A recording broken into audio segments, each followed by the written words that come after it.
The prayer and pledge of allegiance.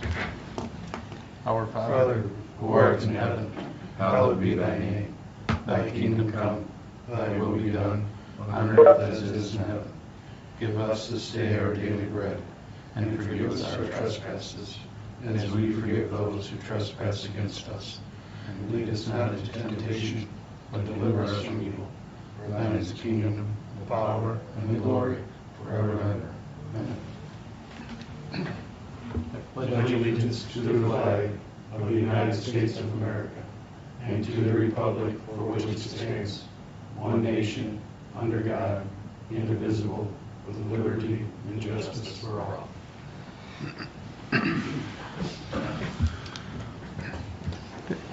Moving on to item C is approval of minutes. In the absence of any objections or corrections, the minutes from May 18th, 2020 council meeting will stand approved. Okay, hearing none, they stand approved.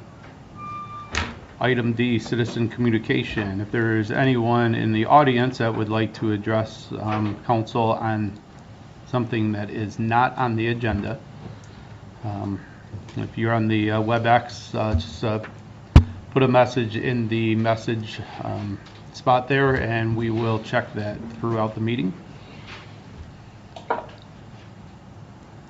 Item E is reports from council committees. The Finance and Budget Committee did not meet on May 26th due to lack of agenda items. E2, Safety and Human Resource Committee did not meet on May 6th due to lack of agenda items. And E3, Technology and Communications Committee did not meet tonight due to lack of agenda items. Item G is introduction of new ordinances and resolutions. G1 is ordinance number 023-20, an ordinance amending certain sections of City of Napoleon, Ohio water and sewer rules, specifically Rule 10.1E and 11E, and declaring an emergency. Could I have a motion? So move. I'll second. Okay, thank you. Joel? Thank you, Mr. President. As we discussed in our last council meeting, we had been approached by a developer that would like to use an option to have dual sewer taps at a potential new housing development. When we looked at the rules, this wouldn't necessarily be allowed without a change in these rules. So we, between Chad actually pointed it out, and I believe Chad is on the line, so if you wanted to say anything further, Chad, about the history of the rules and how they related to the taking over the taps and the laterals for the on the city side. Sure. I believe it was in 2014 the city took over ownership of the laterals to the mains. Prior to that, the financial responsibility for maintaining those was on the property owners. With that, there were issues that arose when people were allowed to share a tap. If it would, if it would fail, they would argue over who would pay for it. And I don't know if that's why the city created the rule at the time for independent and separate taps, but it helped solve that problem. Well, when the city took over ownership of those taps in 2014, I believe, the rule no longer served a purpose. So now, if what I'm proposing is not to change the rule, but to it would change the rule, but not do away with the requirement, but in certain situations it would allow us to waive the requirement of independent and separate taps to houses. If it makes sense to have a shared tap, it would allow us to consider it. If we did have shared taps, it would be less taps that the city's financially responsible for.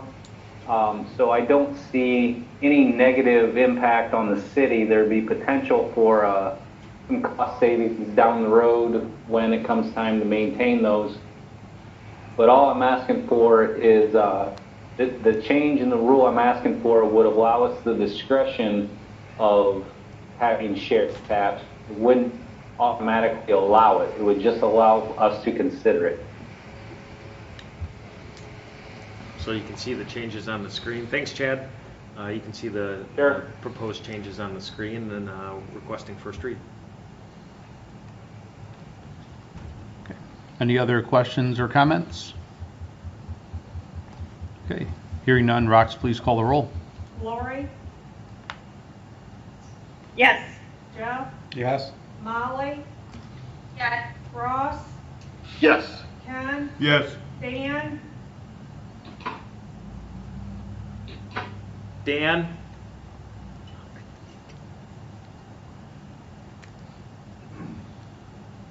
Dan? Yes. Got it. Yes. Okay, moving on to item G2, ordinance number 024-20, and ordinance repealing ordinance number 047-15 and creating a downtown revitalization district and declaring an emergency. And there is a request for suspension. Do you have a motion? So moved. Second. Hey, Joel. Thank you. We talked about this a couple of years ago, at least since I've been here, about the downtown revitalization district and how I believe the history of how it was formed originally was for a downtown revitalization grant. And at the time, it was stated that it can be used for getting additional liquor permits, and it still can.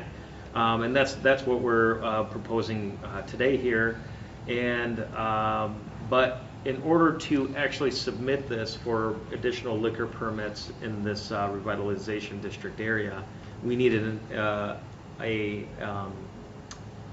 we needed all of the ones that were allocated to our city to be used, and we also had to have somebody to submit an application in order for us to be able to submit to the state. So we do have that now. Here today is Brian Topp. He's with the Brick and Brew. Property Preppers is the official doing business as, but the Brick and Brew, as everybody knows. The request is made for the main reason is it's a timing issue.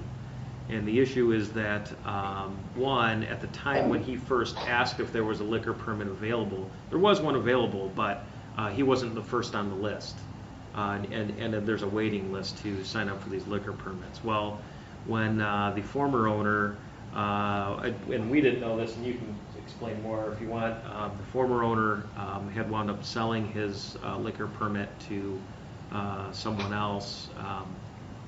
Then that permit was restored and somebody else was in line before them. At the time there was a permit available, but for lack of a better term, the rug was pulled out from under them. And in order to get this process going so he can turn his application in, we need to have this legislation passed so that we can apply to the state, which is the application is attached here. So this application would go down to the state because we do have an application in from a potential new permit holder. Let me scroll down to your application, Brian, and essentially we submit this to the state. Let me see if I can flip this around so that you can see the area better. So you can see where the revitalization district, and this isn't, we're not reinventing the wheel here. This was what was already established back in, I believe it was 2014. So you can see the area that it covers. Brick and Brew obviously being in the center of it all. So the reason for the request for suspension is due to the fact that it would shave off another month for Brian to be able to apply to the state. And the state process can take up to 10 to 12 weeks in order to issue a permit. So, I mean, that would put him into October in order to be able to get a permit, which I believe he would like to get a little bit sooner than that. But Brian, I don't know if you wanted to step up to the microphone and say a few words. And So essentially what happened was the D5 license that was attached to Brick and Brew was sold out of the county. I didn't know you could do that. You know, there was a little negotiating going on when I was purchasing the property. Al Blackwood Construction thought they had a license. Their attorney knew we didn't have a license, but didn't know exactly what happened to it. So essentially, somebody knew what happened to it. It got sold out of the county. And that's why it didn't show up when other people had applied and been turned away from the state. That's because it was apparently when it got left, it never got reestablished. So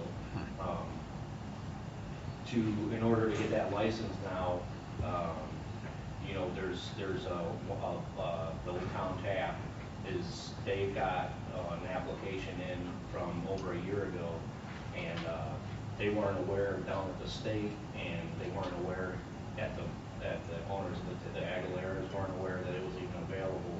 And after I did some research and poking around, you know, we discovered that it was. So that put them next on the list to get it. The problem is they have a D1, 2, and 3 right now. So they're able to sell beer, wine, and liquor. With a D5, you're also able to sell beer, wine, and liquor. But the stipulation is 1, 2, and 3 can sell till I think 1:00 a.m. and the D5 goes till 3:30 a.m.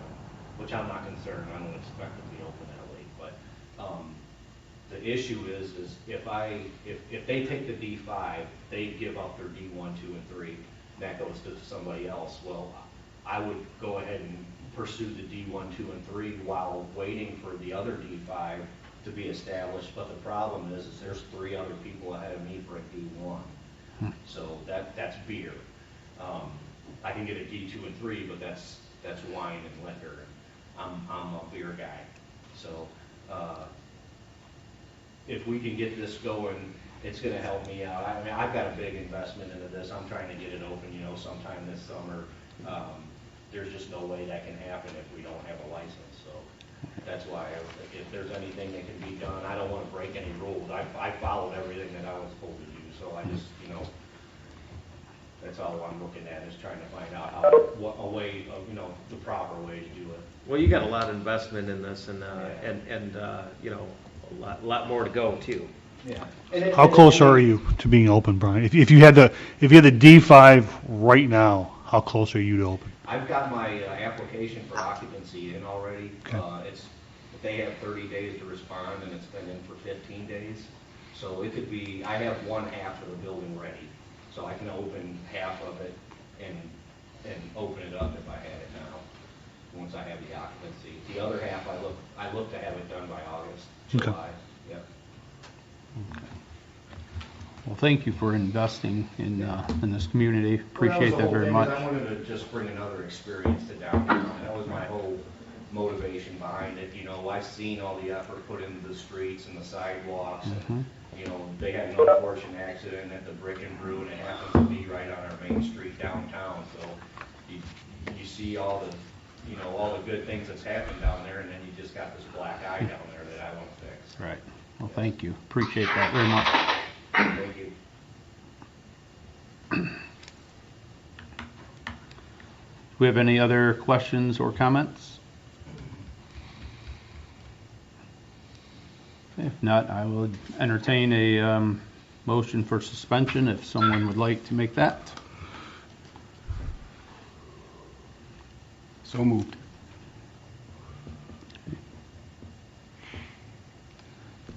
Second.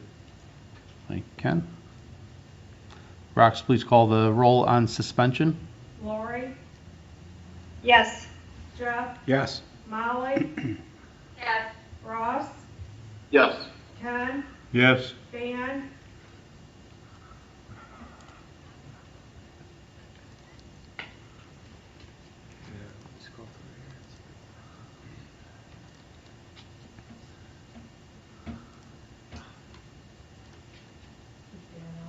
Dan, Dan, you have to unmute.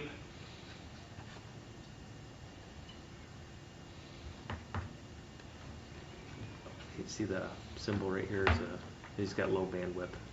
Okay. You can skip them. okay, Joe. Yes. Okay, any questions or any other comments? Hearing none, Rox, please call the roll. Lori, Yes. Jeff, Yes. Molly, Yes. Ross, Yes. Ken, Yes. Dan,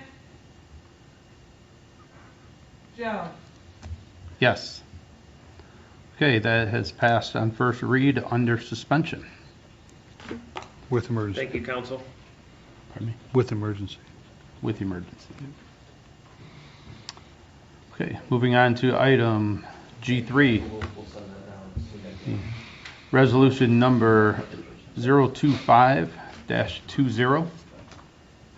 A resolution authorizing the city manager to execute any and all documents necessary to enter into a Department of Homeland Security Public Assistance grant agreement through the Ohio Emergency Management Agency on behalf of the city of Napoleon, Ohio, and declaring an emergency. Can I have a motion? So moved. Second. Okay, Joel? Thank you, Council President. This resolution would allow us to, allow me to execute the documents necessary to apply for the grants related to COVID-19 situation.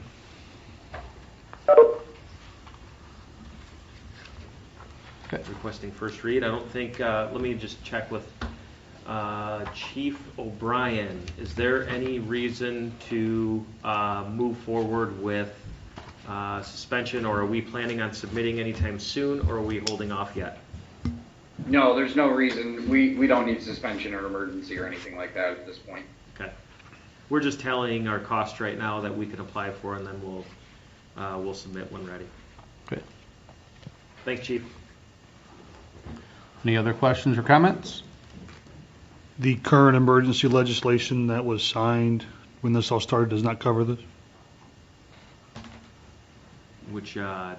Didn't we this is- sign something? This is, I'll have to ask Billy, but this is specific to this grant application for FEMA, and that was specified in their guidelines for grant applications. What was specified?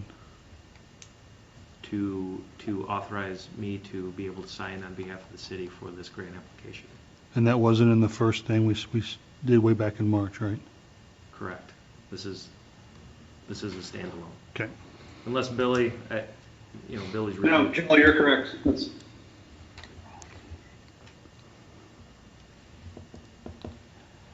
I guess the only question I would have is just seeing how the Paycheck Protection Program worked when the government said, hey, we have these funds available, and then it was kind of first comes, first serve. If this were to happen with this, or is this something that could happen where you would need to have the authorization to sign that quicker? Is that something we would need to look at? I would hate for us to miss something because, say, we have 2 more reads to go, but is this completely different with it being a grant? Well, my understanding is in this grant application, and Clayton, correct me if I'm wrong, but we're allowed to apply and then keep applying for more funds as we need to. Okay. And at this point, there's no indication that it's first come, first served. There is it's pretty specific on what you can use the funds for, and it's more of like a recoupment of costs. But Okay. for the most part, there's no. Since this is all new, we've never, had this situation come up. So I guess I see your Right. point, because it's, if every other community just is applying and getting these funds, then at a certain point the well runs dry. And that's certainly a good point. That's not a question that I can answer. And Clayton, I don't know if you've got a better answer for that, or I mean, there's still a little. The only thing degree of I'd like to add to it is this public assistance grant, the original grant through FEMA, is actually, it was made for like storms that would go through different areas or earthquakes or things of that nature. So it's kind of being altered to take care of the expenses due to the pandemic. There's a minimum amount of $3,300, but Assistant Chief Joel Fry spent a lot of time kind of working in this. So we still have to make sure that we have all the data and all the expenses in place before we can actually form the that application, and we're just not there yet. We do plan on applying as soon as we possibly can, because we will be able to apply for all the staffing that was out at the second station overnight to try to get that reimbursed. And that was going to be reimbursed by the CARES grant, but there's going to be a little bit above the what the CARES grant did not cover, and just trying to get it all together first before making that application. So that's why I'm saying we don't necessarily need a suspension or emergency by the time that we go through 3 reads. And we might need an emergency at that 3rd read, but at least at this point right now, it's really trying to just make sure that we have everything in place to actually form the grant application, as Joel's awaiting some answers from the state as well too. Not only that, but we've got other grant applications that we're submitting for. I think there's a law enforcement one as well that we're submitting on. So we want to be able to separate out all of these other grants first before we submit this one. This will probably be the last one, because that'll cover all of the remaining expenses that aren't covered by other grants. Okay, great. Chief Mack have something to add? No, I just want to make sure we had any questions. Okay. 'Cause Okay. I do have them looking through those GIS. Okay, great. All right, well, thanks for clarifying that. And if something changes by the next meeting, then just let us know and we can proceed as needed. Any other questions or comments? Hearing none, Rox, please call the roll. Lori, Yes. Jeff, Yes. Molly, Yes. Ross,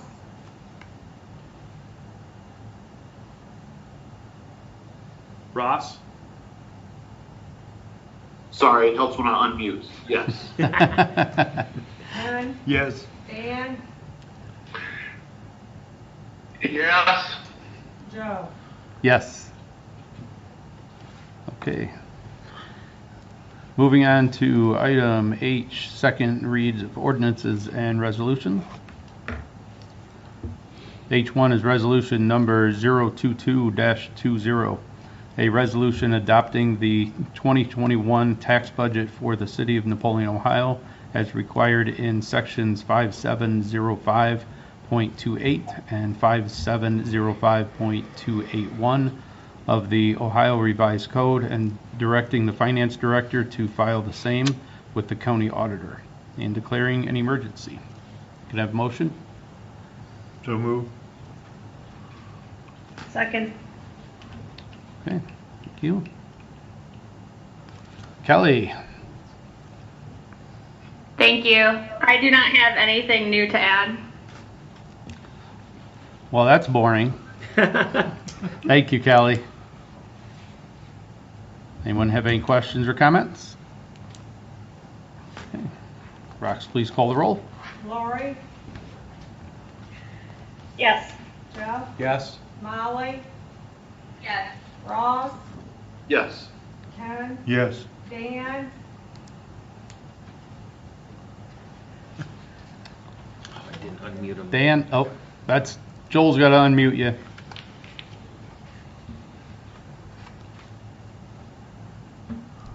Yes. Thank Got you. it. Joe. Yes. Okay, moving on to item I, is third reads of ordinances and resolutions. I1 is resolution number 021-20, a resolution authorizing the city of Napoleon to remain in the Maumee Valley East CHIP Consortium in order to submit an application for the fiscal year 2020 Community Housing Improvement Program funds to the Ohio Development Services Agency, and declaring an emergency. Can I have a motion? So moved. Okay, thank you.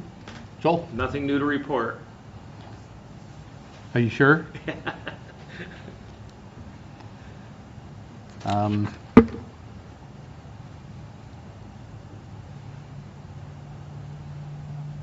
Actually, I'll just add a little bit. I did come across someone that will be utilizing this, and without going in detail or anything, this person, it's something that is very much needed, and she's talked to me about it a couple times now. I just saw her a few days ago, and it's just really going to help her. Her house needs some repairs, and she doesn't have the funds for it, and this is really going to make a huge impact on her life. So it's nice to see that we're a part of this, and actually talk to somebody that's helping. Any other questions, comments? Okay, Rox, please call the roll. Lori, Yes. Jeff, Yes. Molly, Ross, Yes. Ken, Yes. Dan, Yes. Joe. Yes. Okay, that's passed on third read. Moving on to item J, good of the city. J1 is discussion or action, review recommendations on CRA agreements from the Housing Council and TIRC. Did you want me to, or do you want to?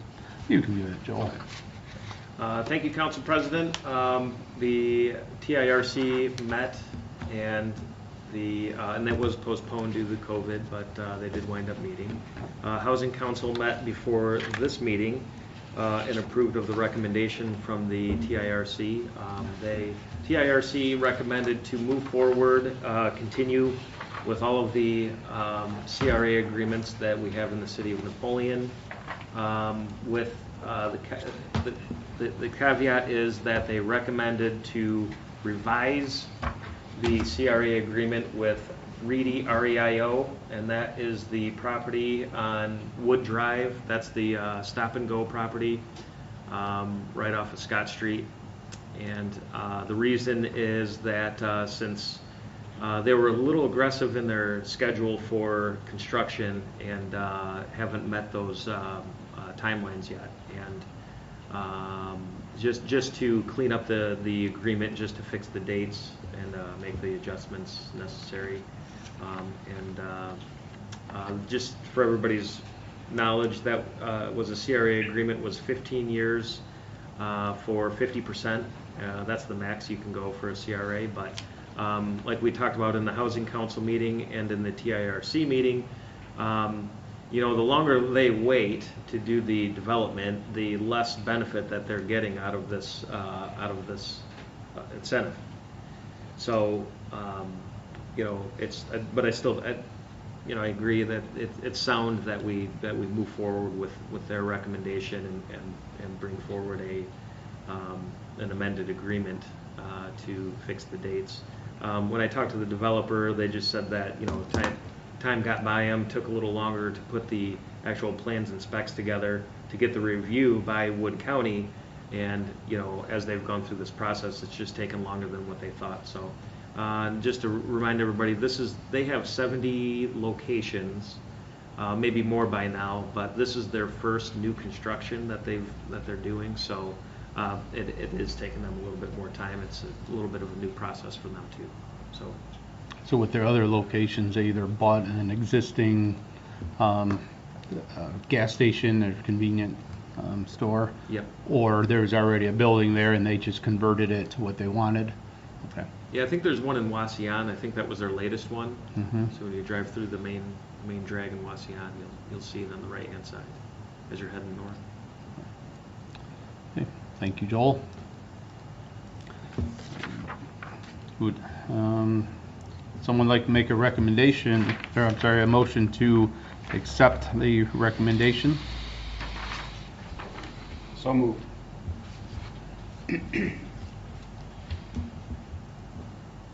Second. Did you catch that? Okay. All right, any other questions or comments? Hearing none, Rox, please call the roll. Lori, Yes. Jeff, Yes. Molly, Ross, Yes. Ken, Yes. Dan, Joel, is Dan unmuted? Oh.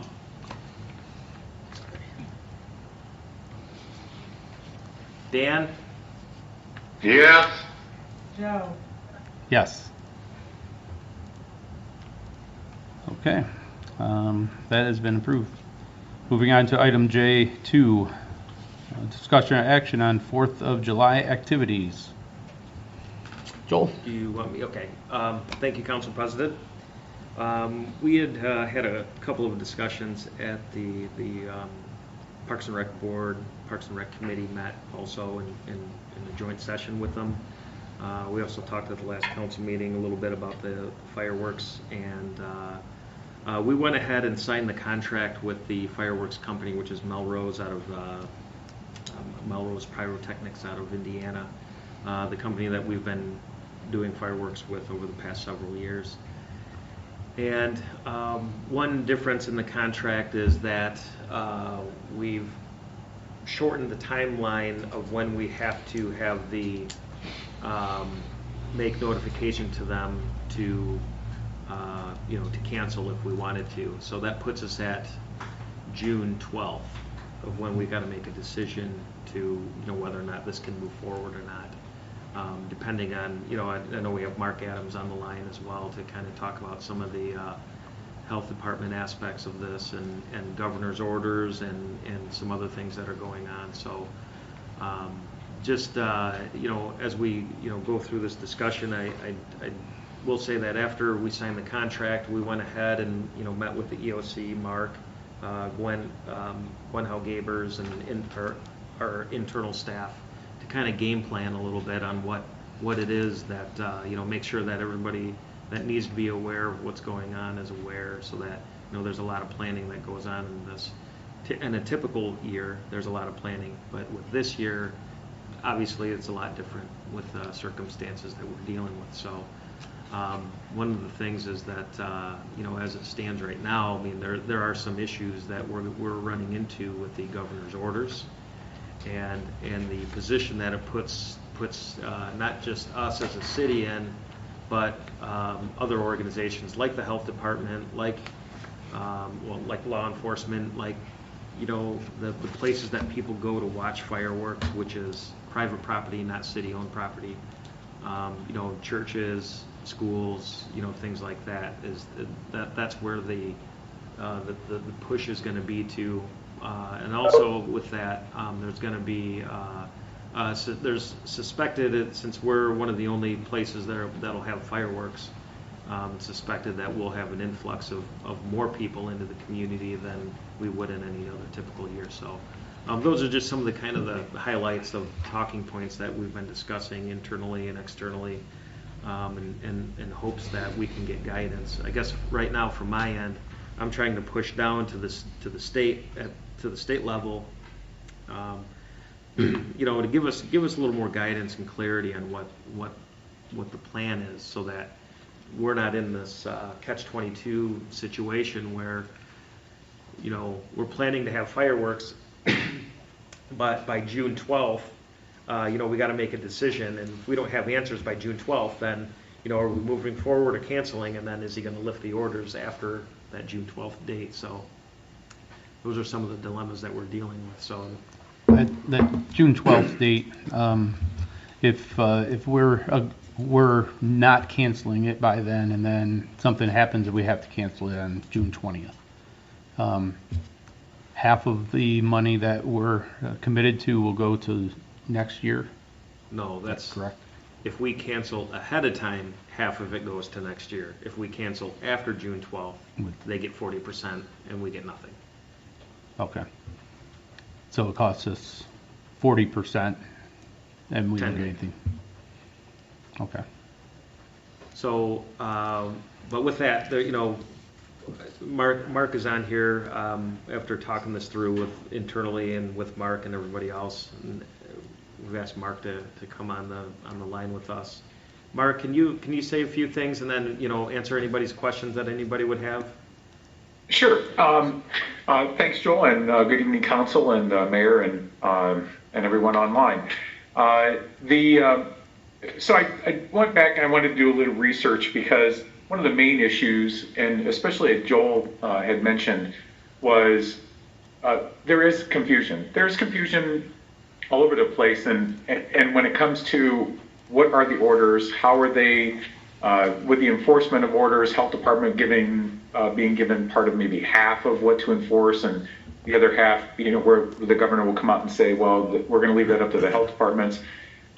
Especially with fireworks themselves. We had asked ODH last week to either say yay or nay when it came to community fireworks.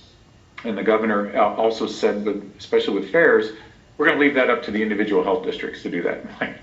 Come on. But here's the thing. When we go back to I went through the order, and it's quite a number of pages, but there are two kind of clear passages, one being the original order signed March 17th, that number one says no mass gatherings of any kind. Where the confusion comes in is that as the months have progressed, there have been some allowances, some changes to that original order.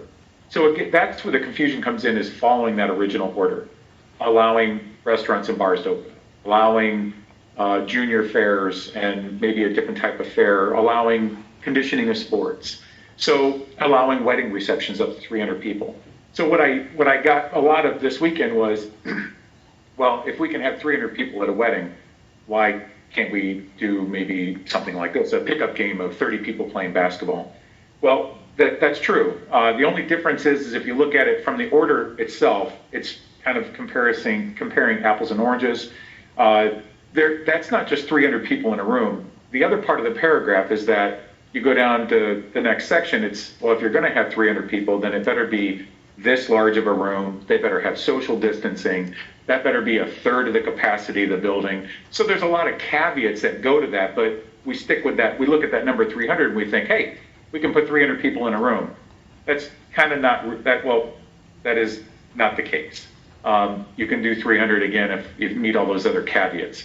So when it comes to the fireworks themselves, we still go back to the original order that was signed.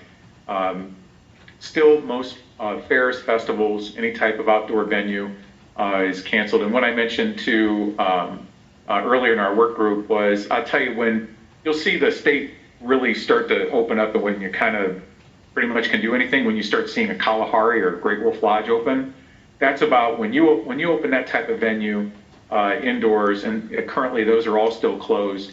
When you open something like that, that's when it's going to make it almost impossible not to say you can have an outdoor concert, you can have a full-blown fair.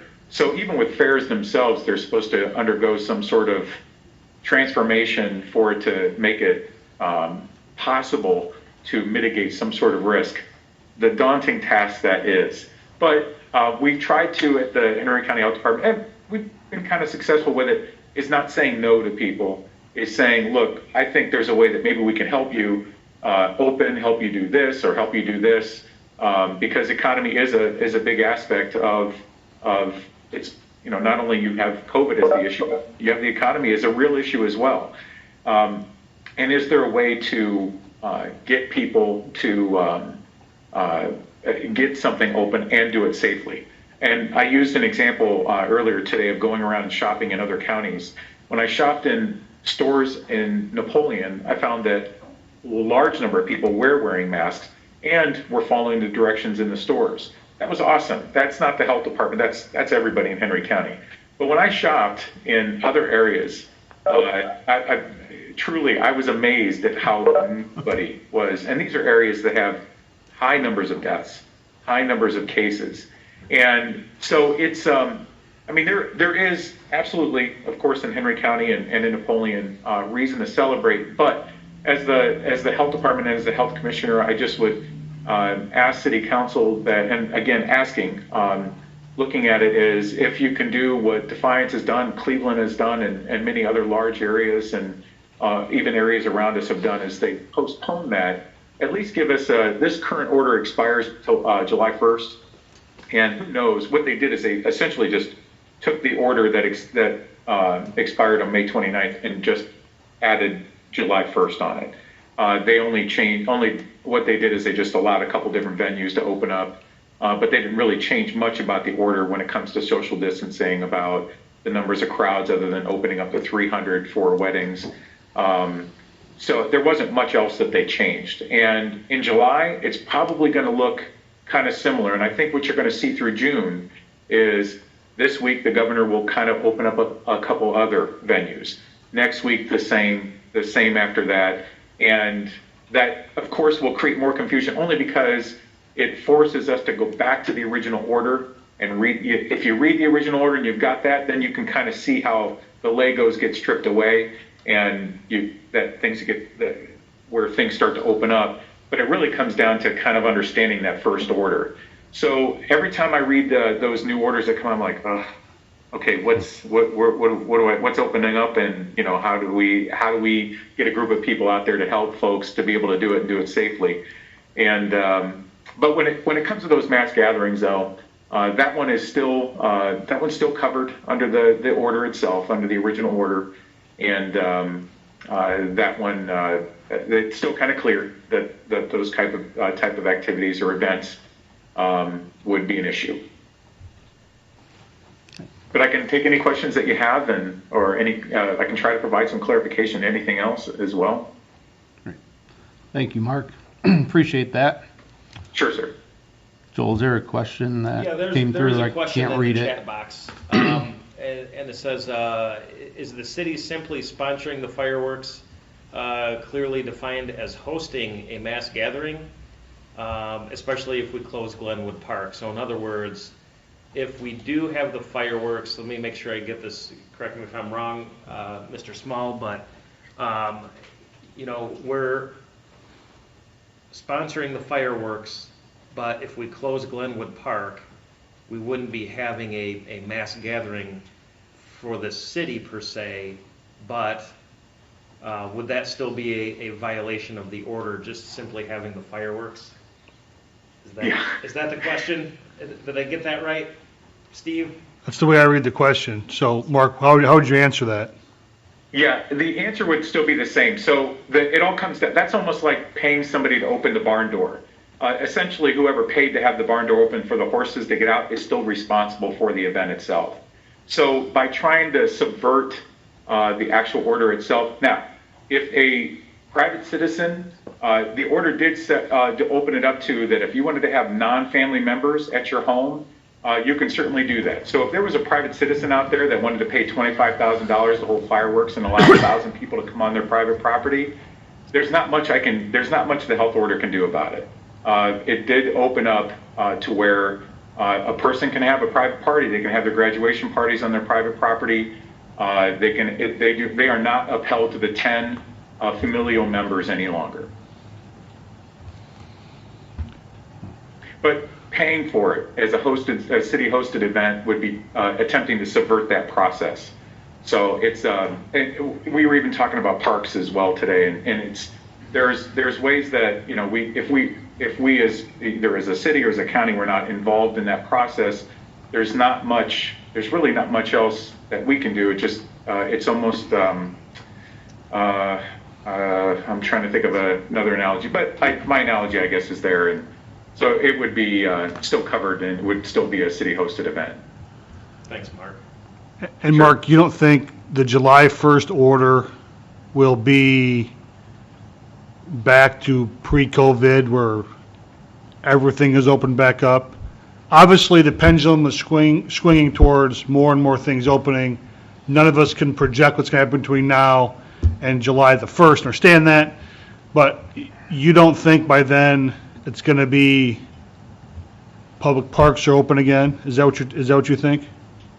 I don't believe, Mayor, that they will by July 1. Now, I can see it maybe for August, but because what they just, for the last two and a half weeks, they've been doing the prevalence study. Okay. Where they sent out the 1,200 cards to start getting a prevalence number. I mean, if we had prevalence data a month ago, we'd be able to see whether we were all already infected or none of us infected and we're just waiting to get infected, something like that. With that type of data, we could say, if we were all infected, we know we have herd immunity, we could just open up. Right. So they're currently doing that study, and that data will be rolling in June. Okay. So I don't think that they'll open it up in mass. The main reason, the state didn't say this to me, but Right. when I look at all the data, until they open up visiting at long-term care facilities, that's for me, the litmus test as to things opening up. Understood, yeah. By the time, when they do something like that, because mass events like that, and they just won't allow, that's one of the main control measures because of our at-risk groups, by keeping people out from visiting, because we know that everybody else that's kind of in the lower risk group is going to have some form of living, going to work, going to a party, doing things like that. And by keeping them out of long-term care facilities where our greatest at-risk people are with a high mortality rate, that kind of prevents that mass part of the death as it is anyway.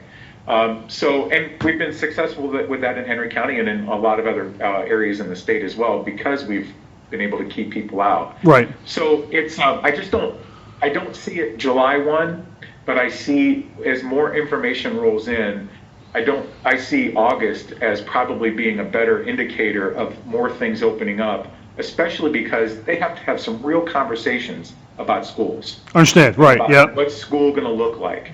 About what college? I know that the governor talked with all of the universities this past weekend, and what their plans are in opening up.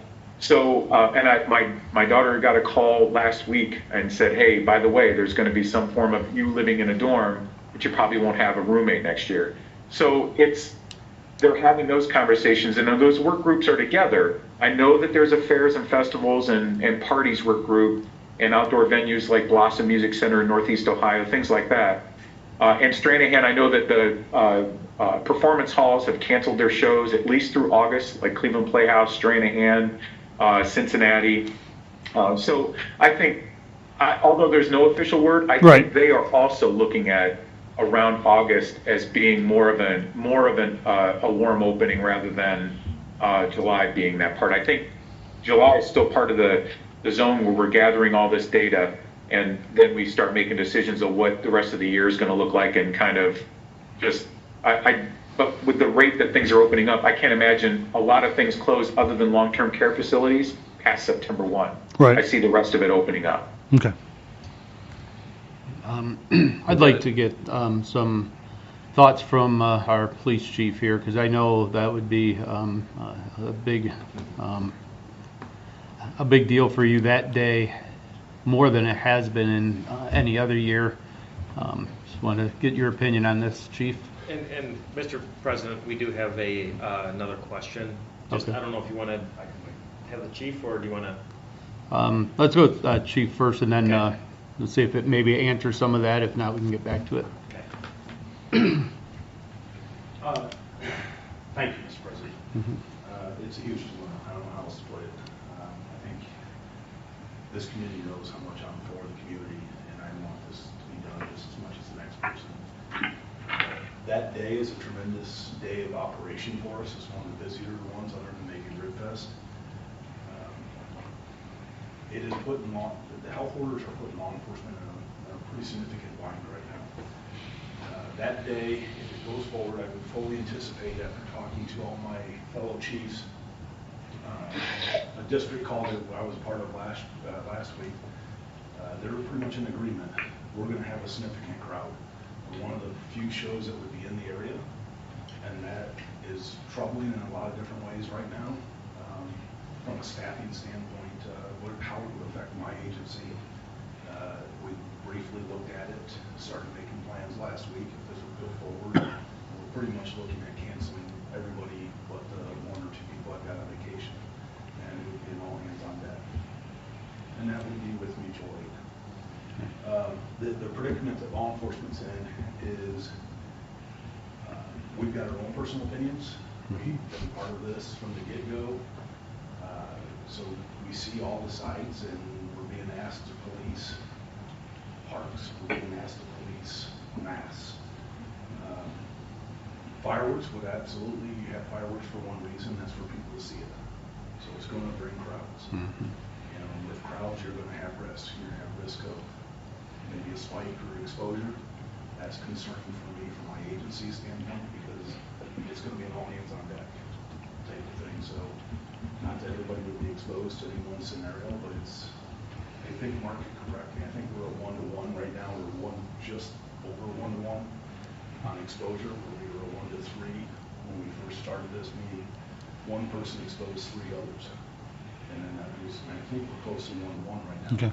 So, you know, we're heading in the right direction. Personally, I am very concerned what the fall looks like for the kids. And that's where one of my bigger priorities are, is trying to make sure we've got schools opening and what can we do to try and make that happen. Right. You know, that's just my. Is Chief's mic on? It doesn't sound like it. It should be. Can everyone hear? We're Chief? having trouble hearing Chief. Oh, I don't think it projects, I think it records. Is that correct? It should be. Can you hear me? Try, the people on remotely can't hear you, Chief, so just start talking again. Let's see if they can hear us. Can you hear me? Lori, we can see your head, so Lori, if you can hear better, can you? Is that better? Yes. Yep. All right. You use your outside voice, I guess. Apologies. You know, I'll try and recap what I stated. The general purpose is it's going to cause quite a strain on local law enforcement. I mean, that's going to be sheriff's office. I'm going to have to ask for some help. She can't hear you. Sorry. Still not You- in now. Hold on. This keeps going in and out. Okay. That was really out. I think I have the gist of what you said. Yeah, well, Chief, why don't you Yeah. just crack the door and Yeah, come sit come on down? over. We got ample seats here. Let's use them. Can you hear us, Lori? Lori, can you hear us? Okay. Good. All right. Is this better, Lori? Mic test 1, 2. Is that a lot better? All right. I'll try and summarize what I spoke about. It's going to be a significant challenge for us that day. It always is a big deal for us. In talking to all my counterparts, I won't say all my counterparts, a significant amount of counterparts in the area last week on a conference call, we all have that same concern. It's the amount of crowd that you might bring. Our county touches 7 different counties. We are the lowest of all 7 counties. So if we start bringing events into Henry County that might draw, or most likely will draw from those adjacent counties at least, you're bringing some of those potential problems with that. Staffing wise, it's going to be pretty much an all hands on deck for us just because of the crowds. And with that being said, you run the risk of exposure because it takes one person who might have an exposure that we won't even know about, and then that person comes back to our office, and just like that, you've got a shift that has a lot of people involved. So there's a safety concern that, you know, we're going to we have PPE, we have disinfectants, we're pretty set with supplies right now. It's just those are the concerns I have if we move forward with this. Before you wrap up, I mean, I just, Yes. you know, we had talked about this earlier too, that it's not just the exposure risk of COVID-19 that's the concern too. If we're drawing in many more people from the outside, there's the normal 4th of July risks that we have with dealing with crowds. With crowds, traffic, Whether things it's like that. Trash or drinking or other people lighting fireworks off or whatever it is that, you know. Yeah, traditionally we get quite a few fireworks calls, as we all know, and we can handle those. You know, that this doesn't stop when fireworks stop. Right. It stops at 1 or 2 o'clock in the morning, and that's on a work day. This is a Saturday this year. You know, so that is an absolute concern. Another concern is, you know, there's been a lot of conversation about shutting down Glenwood Park or not shutting down. How would we do this, you know, type of thing. I would absolutely say, and I think the fire chief would concur with me, Glenwood is probably the best location because we have a lot of contingency plans for Glenwood if we would choose to do it. There's pre-plans there. But the challenge is what's that do to our counterparts, our citizens in the area? You're bringing all these people in, they're going to potentially most likely be on our residential streets, parking in the street. There's just not, if Glenwood Park is shut, you're still going to have significant parking and, probably I would imagine people at the high school, St. Paul's, things like that. So it's that mass gathering concept, whether it's in the park or not, I still have to deal with it.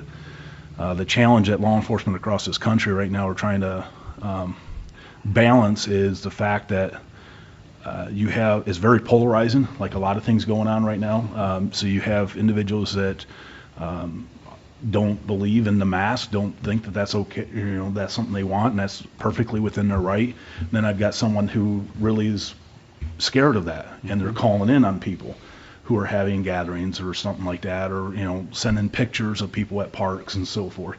So it's trying to do that balancing act on the enforcement piece for us. So two challenges. The bigger ones are mass gatherings for me for several different reasons. Right. But Well, I know this helps me a lot. For selfish reasons, I was, definitely wanting us to do this for the citizens, for Napoleon to kind of stand out and say, hey, we're going to celebrate our freedom and Yes. Independence Day, and that would be great to do that. But hearing your side and hearing how much this will bring other people in, and there's just not enough room, and cause a lot more issues for you and your staff. I respect it, Mr. President, and like I said, I want this to happen just as much as my whole department does. I think a sense of normalcy is what this city, what this country needs right now. So I will do everything I can to, when asked, to if that's the council's choice, we will make it happen, and we will do it the safest we can. But I wouldn't be doing my job if I wasn't bringing all the other possible concerns that we have. Right. Does anyone else on council have any questions for Chief while he's up here? I guess for Mark, I'm just curious because, I think originally we were talking about as things opened up, if there was a spike, then we'd watch those numbers and then we would determine how we were doing. Now you say we're going to look for prevalence numbers. It's a different number. I'm pretty sure we've been told that it's never going away. So there will always be coronavirus. So at what point do people just, if I'm afraid, I don't go. If I'm sick, I don't go. When are we ever going to be able to have that type of a life if you're saying that it's never going to go away? Well, and great question. Thank you, Councilwoman. So for me, I want to get back to normal. And I think the one way of doing that, especially, is we have continued to opine with this message of just education and saying, look, there are ways, like one of them being the way that we shake hands, and we've only been doing that for 160 years. Is there a way to say hi without having to do that? So, where I'm not even sure what that new normal is, that takes us to where it not only protects us against COVID, but other things as well. We kind of, I don't think that this country could go much longer when it comes to the status of not being able to live a normal life. There's that balance is, you can see being upset even with issues over the past weekend. There's only so much you can lock somebody away and say, well, you're not going to be able to go out and do this and do this and do this. Henry County has done well when it comes to the numbers itself. We haven't seen that spike other than a familial spike. So when there's a case, they infected other members in their family, and that's kind of what you'd expect. When it comes to but the rest of the state has seen a slight spike. But unfortunately, the state doesn't look at it and say, well, Henry County is separate, or those counties that have done a good job at where the community has gotten together and kind of kept the numbers low, and then said, well, there's a different set of rules that you guys can go with. Unfortunately, we're lumped under that main aspect, the auspices of the state itself when it comes to infection rate. So when it comes to those control measures as well, we're bound by following that director's order and the guidance that's being given by Ohio Department of Health, which at times, especially when they say that, hey, the health department's control something, we at least as health commissioners, talk in Northwest Ohio and the entire, not only the 6 around us, but the 19 as part of Northwest Ohio. So at least that we try to make decisions the same, but we know that we can't compare what we're doing to a Lucas County or to a Wood County because of size, sheer size alone. But so we try to work together with Putnam, Paulding, Williams, Defiance, Fulton, and sometimes Hancock counties. We're all still kind of similar. So we try to find ways that instead of, again, I go back to saying, instead of saying no to people, how can we give people some normalcy? At the same time, trying to take fear out of them, because I don't really want people walking around with fear. The rest of the staff doesn't want that either. We want people to live free, be free, at the same time, because it's just, you see some posts where people feel that things are negative, and I always try to, with our meetings in the morning, try to be positive and try to be optimistic, and because there is light at that end of the tunnel. I'm hoping it's soon, and our goal at the department has been trying to facilitate that as fast as possible. And again, by not saying no, by saying how can we envision this looking a little bit different, but get you open and get people in there, because I'm hoping at that point, residents of Henry County will look at it and say, you know, I feel safe in Henry County. I don't have to worry about whether a vaccine comes out or not. I don't have to worry about it, whether I sit 5.5 feet from my friend or 6 feet from my friend, or whether I'm at a large graduation party at someone's house. We just want, if we can get people to wash hands, maybe not shake each other and hug each other as much. I kid around when it comes to other things that people do when they're close together and they're meeting, you know, they haven't seen friends in a long time. If I can get them to stop doing some of those things and you know, just by saying, hey, just give me 6 months and, you know, go to your friend's house, but and you know, have those relationships or else I'm gonna, as a health commissioner, I'm gonna lose the public as well if I can't. And I certainly don't want to have, if people are fearful, they're gonna turn it off, and then they're gonna start to do whatever they want, and I'd rather they do whatever they want and say, you know what, I remember the health commissioner saying, if I just wash my hands enough, there are some instances where I have a little bit more fear, and that day I'm gonna wear a mask and not feel totally stupid wearing one. That's a success, at least in my book, for a while, and I'm hoping that in not too far in the distant future, regardless of a vaccine, that we start getting to see people in long-term care facilities again and going to see. I want to go see my parents, and they're mid-70s, and I can't see them. And you know, I want to be able to do that. And I want that to happen fast. And I'm trying to find any way, even to make, you know, we can come up with some good recommendations to get people flying okay. And I know that some of the carriers have found ways to, you know, at least mitigate some of that risk. But we definitely need that as a people. And I wish prevalence data came faster, because that one's a great number to have. I mean, not just the infection rate, because you can test somebody today, but they can go get infected tomorrow.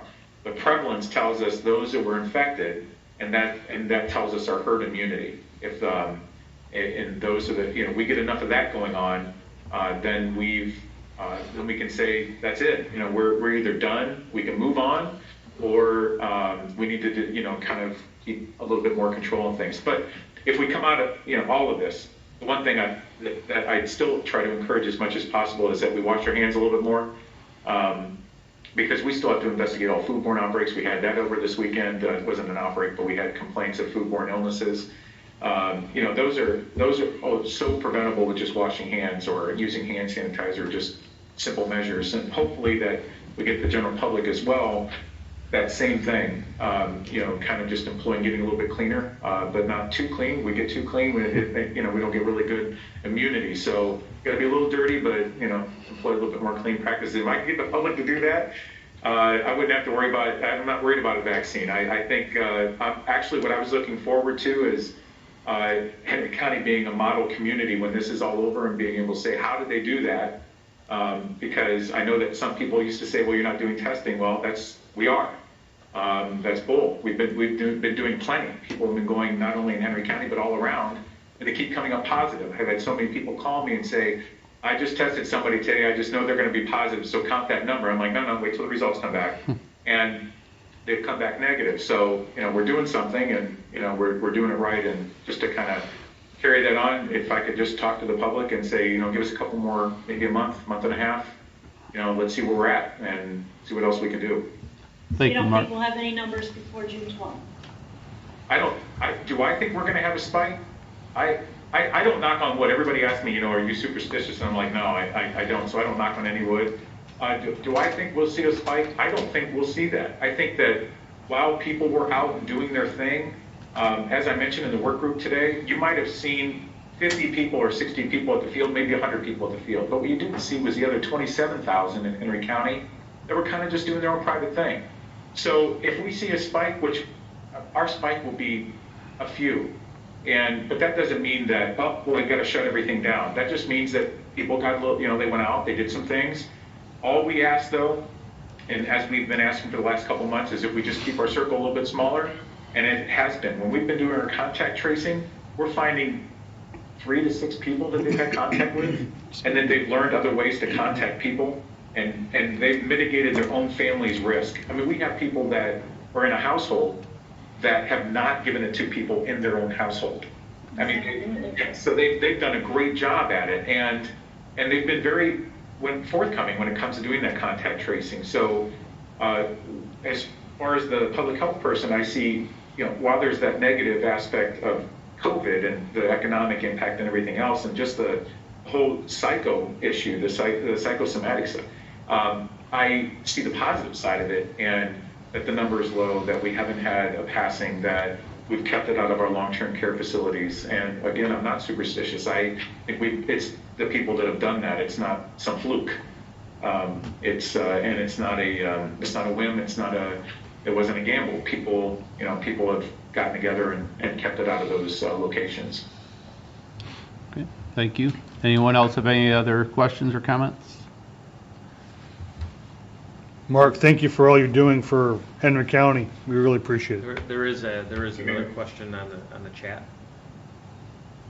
Tony, the question is, what happens to the money that goes to the fireworks company if the city chooses to delay the fireworks until September? I know we talked about that internally too. If we delayed it, we can always, we'll work with our contractor and see if we can postpone a date. I'm sure that they would rather us do a fireworks show later if it is postponed, rather than just cancel completely and wait till next year, because that's obviously it's a money flow issue for them too.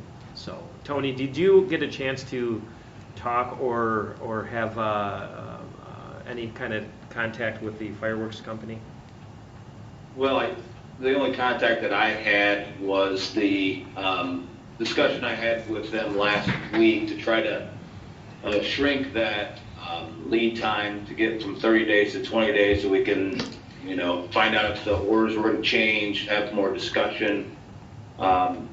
If the thought is that possibly moving it, say, to Labor Day, they've been really good to work with. So I think that I could have that discussion with them and kind of go through some of these things with them. I know they would rather us have the fireworks sometime this year than not at all, and us cancel, before that 20-day window is up. So I would certainly have that discussion with them right away, and I think that they would be receptive to that. Thank you, Tony. So the short answer is, for Unless you have something else. For the question. for the person who asked the question, we'll speak with the fireworks company. I guess at this point the options are we can cancel, put half the money towards next year and allocate more for this year, or hopefully we can work with them and just if whatever council wants to do, if that's an option, one of the options, if that's to delay it, we'll work with the fireworks company to see if we can set another date. Joel, if I may add, please. Currently in the contract, if we there's language that says if for security reasons it's decided that we can't have it on July 4th, and it usually has to do with rain dates. If let's say it was raining or the storm or something on the 4th, the automatic rain day or rescheduled day is the day after. If we mutually agree that that day does not work, then we have up to 30 days afterwards. So it's built in for August the 4th if we want that. But again, if we're thinking that we want to even push it back further and potentially Labor Day weekend, if that's of interest to all of us, again, I'll have that discussion with them. Thank you. Chief? Mr. President, just one last, I just kind of want to assure everyone that's out there that's listening and council, we've already started planning this in the aspect of this will not be a Napoleon PD operation. So, we've already reached out to our staff internally and EMA and, Mark from the, health department and things like that. If this is council's choice, we will do what we got to do to make it safe. So those plans are already starting to develop. So Right. that's all I wanted to make sure I had clear. We'll do what your wish So at is. this point, we have until June 4th to just completely be out. And after the 4th, then we have the 50-50 deal June 12th. until the 12th, is that right? June 12th. Yep. June 12th, yeah. Not June 4th, it's June 12th. Right, but where is the deadline for we have to pay 50%, but they apply it to next year? That's June 12th. We're not in that window already, are we? No, that's June 12th. We have until June 12th to make a decision on whether or not to cancel for this year. If we do cancel at this point, 50% of it goes towards next year. If we cancel after June 12th, we lose 40%, we get nothing. I see. All right. Well, I don't know. I'm not really in favor of pushing it to September. I don't know what anyone else thinks of that. You say you are not in favor of pushing it to September? No. Okay.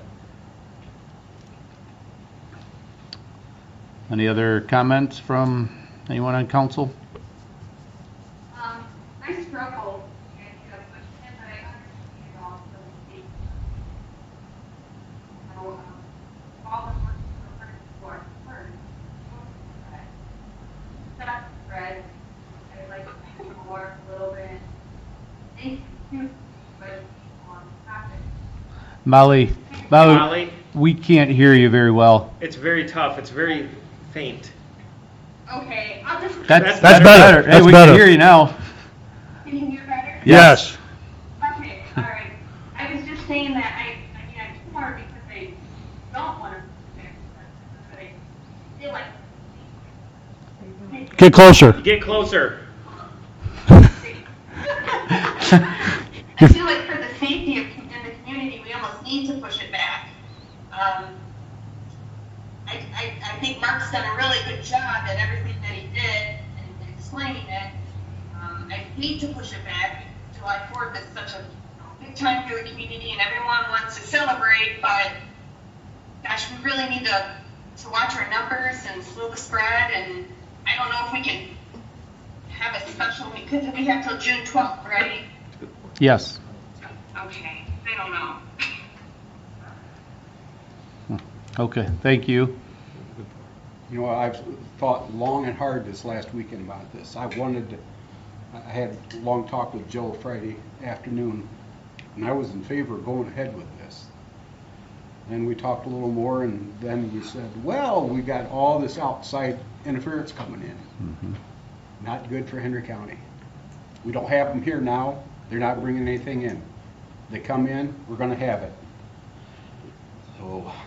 Well, Mark, maybe it'll help too if you talked about your contact tracing process too. What would happen if we do have infections, and what does that do to your staff? I mean, you made a good point, and I didn't quite understand it fully. And that was the other point I was making to you. Sorry to interrupt like that. I was just dovetailing off of that conversation on Friday, and I was talking to Councilman Comedall about what you talked about in contact tracing when, and the efforts that go into it. Can you kind of describe that a little bit? Right. Well, we have to do the contact tracing right now in-house with the 12 confirmed cases we have and the 3 that are probable, but they get included to the number anyway. But with those those cases, whether they're probable or confirmed, we do a process called contact tracing. We reach out to that person, we assess everybody that they've had contact with over a certain period since their test came up positive, and then we have to contact all of those people. And then every day we have to call those people and monitor their temperature and well-being. So we do that until they're off of quarantine for 14 days. And in some cases, if they have to return to work, depending on the type of business that they're in, they get tested before they can go back to work. That's in-house. That's what the four nurses that are doing it right now, that's what they do. We have, as Chief Mack had also discussed about surge planning, that's also in process. What we don't want to do, so there was a county, we have a couple examples in Ohio, and we have one that's the same size as us. That is Mercer County, just a few counties down. They're a county that's 41,000 people, and back about a month ago, April 24th, they were boasting that they had 24 cases and that they sent out a letter saying that, we're going to kind of open up and do our own thing, and they sent a letter to other health departments and to the governor, and it was signed by the county commissioners, and I was shocked when I saw that letter. I was like, wait a minute now, that's way too early. And they are currently sitting at over 200 cases. They have a department that's about 7 people smaller than Henry County's, and it is costing them a great deal of money. They had maybe 3 people. 3 people can handle 10 to 15 cases. 200 cases, they had to contract out, spend money that the state's not, they're paying for a portion of it, but they're not doling out everything that it costs to go out and get contact tracers. You might have heard the governor say, hey, I'm gonna go hire 1,700 contact tracers, and, but the last time we heard they had 95 so far. That they were giving out to health departments. We do have plans with BGSU, with UT, to bring in some folks. We also cross-trained a lot of our clerk staff to be able to do it. I took the training as well. So we have the ability to surge up to maybe 60 cases, the county's plan was surging up to 82 cases. And, when they broke it out, but based on population and infection rate. So we have the ability to get to that point, but in just one facility alone, in one county, at Cooper Farms, they have an outbreak that is well over 1/3 of their cases. So that's just a work facility, that's where people are coming in, not only that live in Mercer County, but in other surrounding counties, and coming to Converge, working at that farm, and then we're quickly spread it to each other. That was because they were riding in each other's cars, they were carpooling, they were living together in various homes. When it came to the social distancing order, when they found out they really weren't social distancing at all in any way. So you have an event that size. It does have the potential. So I do look at that. I wasn't, while it's a concern, just like the chief said, we've planned for it. If it's something that happens and a mass event happens, and we plan for a potential surge if it happens. It's a residual cost. Those people have to be followed for some time, and it's probably something that's doable financially. So I'm not saying it's in dire straits. It's something we can't do, and thus you need to vote no, because it's going to break the department. It wouldn't. It really just comes down to, I still look at it though as, I don't want to have to be somebody that reports a death when I know I can prevent that death. Even if it's just one, I know that I can prevent it by just talking with y'all and saying, if it's something that we can keep out, I'd like to try to keep it out as much as possible, and not have to have that situation happen. Thanks, Mark. Thank you. Sorry, I shouldn't have interrupted that way, but I wanted you to hear Sure, that's from just the what I need guy to hear too. himself that. So I'm thinking, the more and more I'm hearing, I don't think we should have fireworks this year, truthfully, At all? at all. Not even September? When are you gonna do in September? Labor Day? If you would? After the Cats beat the Bulldogs? You gotta find out if they're having school first. Well, I was You know- thinking as we were talking about this and different dates and when hearing Labor Day, to me, I think we would probably have the same problems as Chief, you were saying, if we're the only ones having fireworks on Labor Day, or one of the few, we're going to invite more people here, which is, we don't know where we're going to be at that time, but if we did postpone it, we don't have a date right now. It could be a weekend in the middle of August where we're not celebrating a holiday per se and being advertising that we're doing this other than in town here. I think we could tie that in perfect with the celebration of the Napoleon Fire Department 150 years. Unfortunately, with everything that's been going on here with COVID-19, we haven't been able to recognize them. Maybe we pick a weekend in August. We say this is for celebrate our firefighters, and we don't publicize it throughout the rest of the Northwest Ohio. You know, if we have it and we watch the numbers spike, we're going to really regret having the fireworks. If we don't have it and the numbers don't spike, we're going to think, man, we should have had it, because we're never. You can't prove how many lives you're going to save. Right. You can't. We can count how many people we're counting as probable or confirmed cases, but you can't count the other way. And that's tough. That's tough because I really want to have 4th of July fireworks. I really want at some point to say, all right, we've had enough of it. We're moving forward. And when you include the governor's orders of, less than 10 people as a mass gathering, there's rules, and, Mark, you've gone through those, and I appreciate all the expertise for that. But to go against the governor's rules, and even if you cordon off Glenwood Park, well, you got to cordon off Glenwood Park, you're going to cordon off the high school, you're going to have to cordon off St. Paul, you're going to have to keep, hopefully, would help keep people in their cars, which is going to cause a whole other issue. And then are we, for lack of a better word, are we breaking the law? And how do we tell Chief Mack back there in the police department to go enforce the rules when we're not following them ourselves? That's really, really tough for me to say, well, we can circumvent it this way, and then go tell those guys to go risk themselves to enforce the laws. So I really would like to have fireworks at some point. I know that's this year. Maybe that's a conversation we have in the next council meeting. Is there a day that works? And maybe it is in August, and for the fire department. Love that idea. But I think having a publicized 4th of July fireworks may not be in the best interests of Napoleon for 2020. Being a member of the high-risk age group, I would say I don't want people coming in unnecessarily putting me at risk.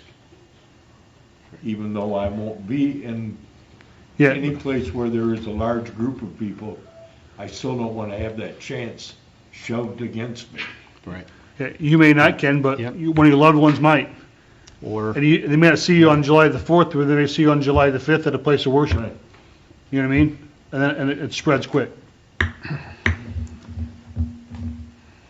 But I really, I ask, if we were to have the fireworks display on the holiday, is there anything that the citizens could do to protect themselves that we could communicate out proactively to try to take those precautions ahead of time? Yeah, absolutely. I mean, there would be. It's just that I will say this. If we were to say and even put signs up everywhere to do social distancing, to do wash your hands. I mean, we're not going to really temperature check anybody, but we could say, hey, stay home if you're sick. This is what we do know. Just this past weekend, I was told before they planned the softball tournament, they would do all of those things, and they did not. Catching them playing basketball, having 30 to 40 of them over at Glenwood, they are right past the signs, doing what they're doing. So I would love if I could get, and I know it's a small percentage, it's not everybody, My bigger concern would be those that are coming from outside, that are coming in. I know Henry County would, the vast majority of Henry County people have already been behind it, would kind of, say, hey, look, I see you over there. I don't mind you're far enough away. And they, the Henry County teams were kind of like, they were doing pretty good. But it was everybody else that was the real problem. And I had to keep walking away going, I shouldn't be watching this. It was, and I realized that, it's just, I know that everybody wants to get out and they want to do their thing. And I would love to be able to say, yes, let's put the signs up. Let's find some way to get people to, kind of protect themselves. I don't think they would. If I thought we had a large enough field and you could park cars in it and watch it, 1,000 cars, that, I was trying to think of any idea because, like, again, I don't really want to say no. I just don't see any other avenue that allows me to iterate in some way that if somebody from the state asks me why I did, I want to be able to iterate what my control measures were in place and how I felt comfortable with it. Excellent, quick. Thank you, though.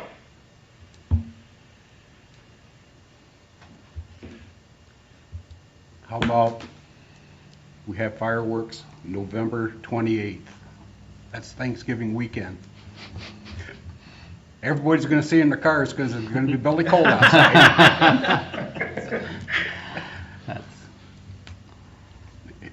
I don't see why you wouldn't be able to blow fireworks off then anyway. Again, I think that's a Sure. discussion for, Yeah. The date. Yeah, I'm for just saying. follow-on, because that date crossed our mind too, Jeff, because usually there's a pretty big football game about that time. And Sure. the Skirl of the Grave kind of had their way recently, Joel. But I think, you come back and if we can't really agree to one, then we say 2020 doesn't have fireworks. Yeah, I was going to say October 21st, but I mean, that's just because it's my birthday, but I thought that would be kind of cool, but I didn't think we were going to push it back that far, but, So fireworks on just a random Wednesday. right, Yeah. yeah.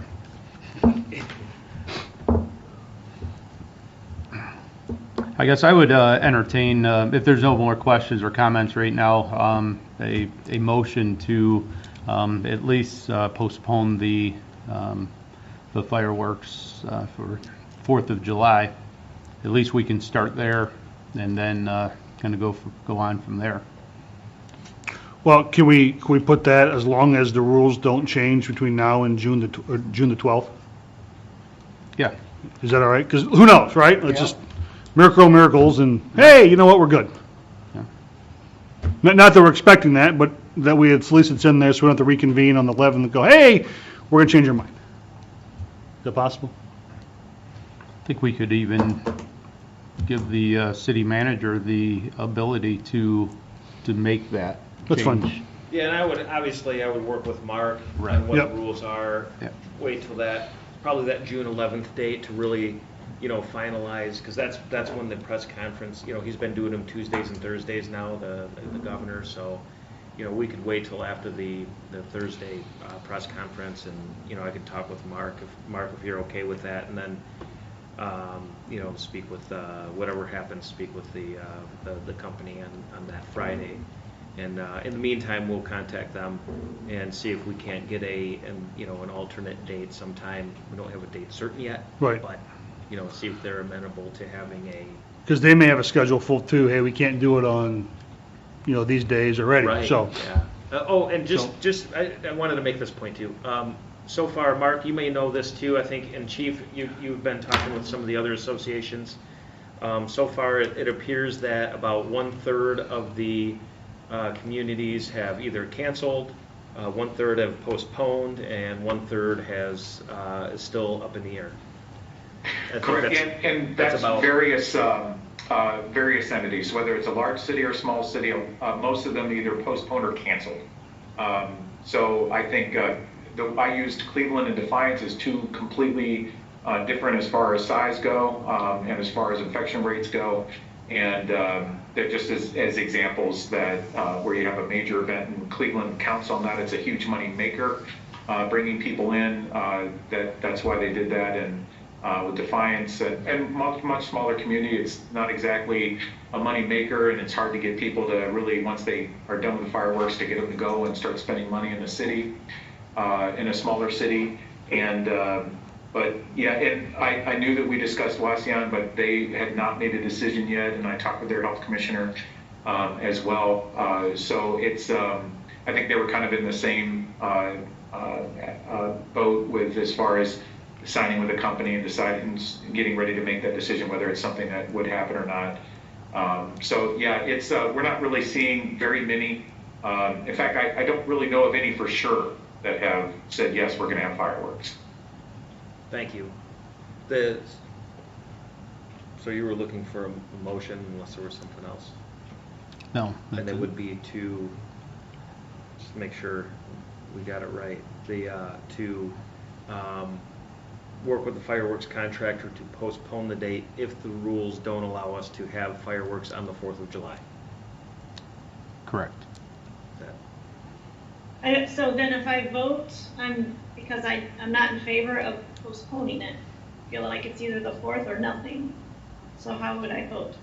That's just what I'm thinking. You would vote no. Yes, you agree with the motion to delay fireworks. No, you do not agree.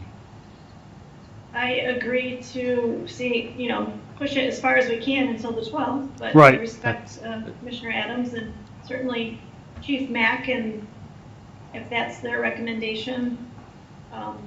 I don't want to put the city at a financial cost. Certainly don't want to pay for something that we won't get. But I think it's silly to have it later, and I don't want to say silly, but I don't agree with it, and I don't think it's really possible to have unpublicized fireworks and expect that we'll have a different turnout than we would if we had it on July 4th.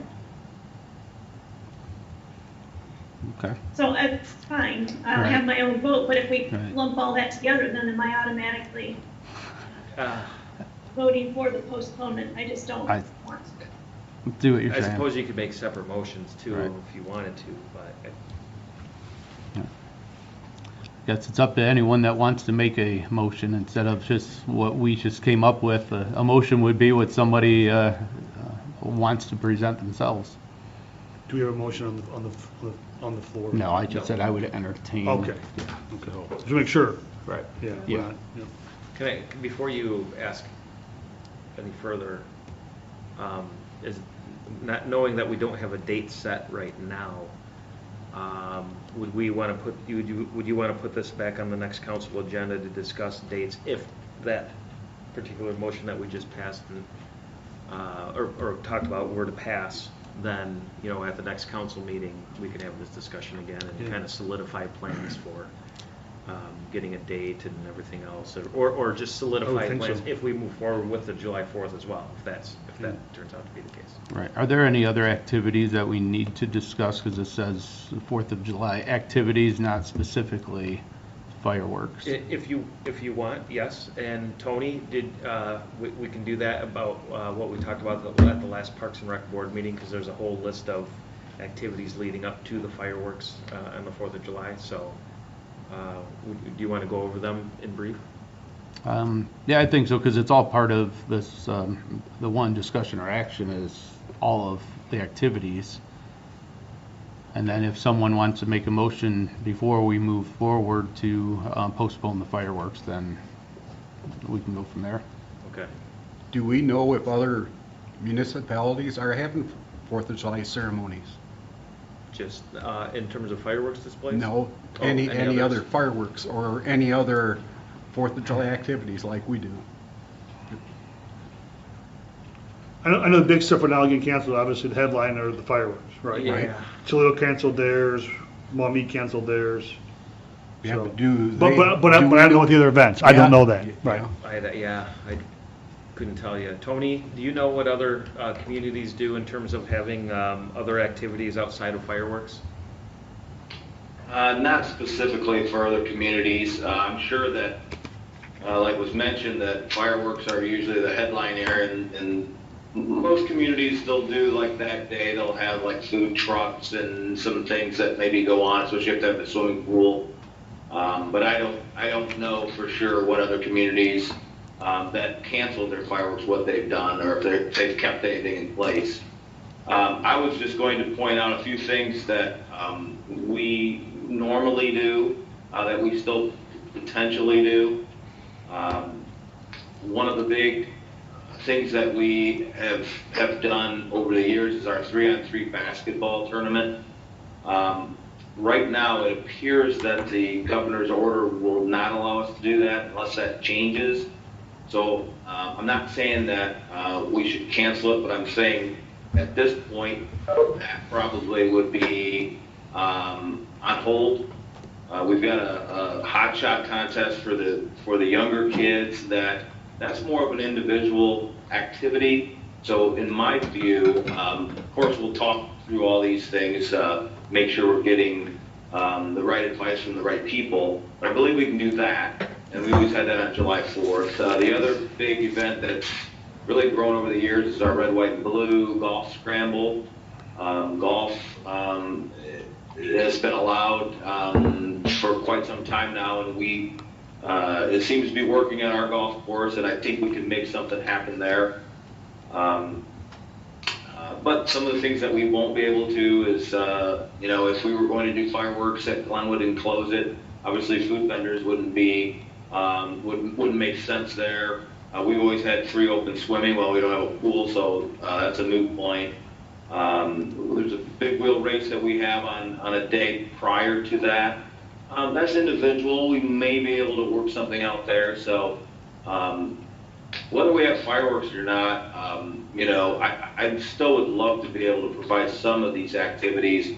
If we can work through it, if we can do it safely, if we put the right things in place, I definitely want to try to make some of these things work. Thank you, Tony.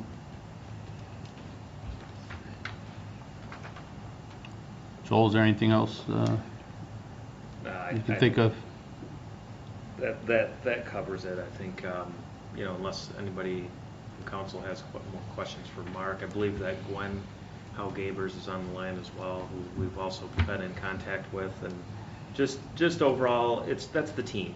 The team is, we've got the EOC, we've got, the prosecutor's office, the county prosecutor, and Billy, Mark, and law enforcement, fire department, parks, operations, public works. Everybody's working together, and whatever decision's made, we're going to be able to make it work. It's just, want to make sure that all the information is out to everybody that, what we're dealing with. It is in my opinion, I've said this at the Parks and Rec board meeting, this is a community conversation. It's not up to, any individuals. It's really, it affects everybody in some way, shape, or form. And, I really like Molly's point. Yep, we all love the fireworks. She even put on here that's 4th of July is on her birthday, but I guess I feel like that she's right, that we wouldn't be able to celebrate it the same way that we would any normal year, regardless of what happens, just given the circumstances that we're dealing with, you know what I mean? So that's what makes it, that's what is a little disheartening for me, is that it would be nice to have them on the 4th. It's just, no matter how we slice it, we're just not going to be able to celebrate them the same way we normally would. So it was good discussion though. Right.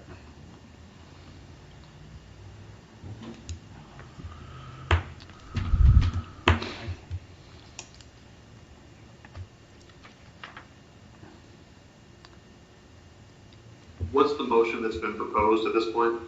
There's been no motion. We just discussed possible motions, but there is no motion as it stands right now. Would you like to make a motion? I'm kind of with Lori. I think we either have it July 4th or we don't have it. I don't know what the wording on that motion would be, but if it's possible, that's what I would like to move. I really don't. I'll second that. No. Okay. I really don't think the governor is going to allow us to do that. But Right. If I may. sure. Yes. So the motion is, if the rules don't change by June the 12th and we have to cancel, we are not going to reschedule. Is that correct, Ross? Correct. Okay, so a yes vote means that.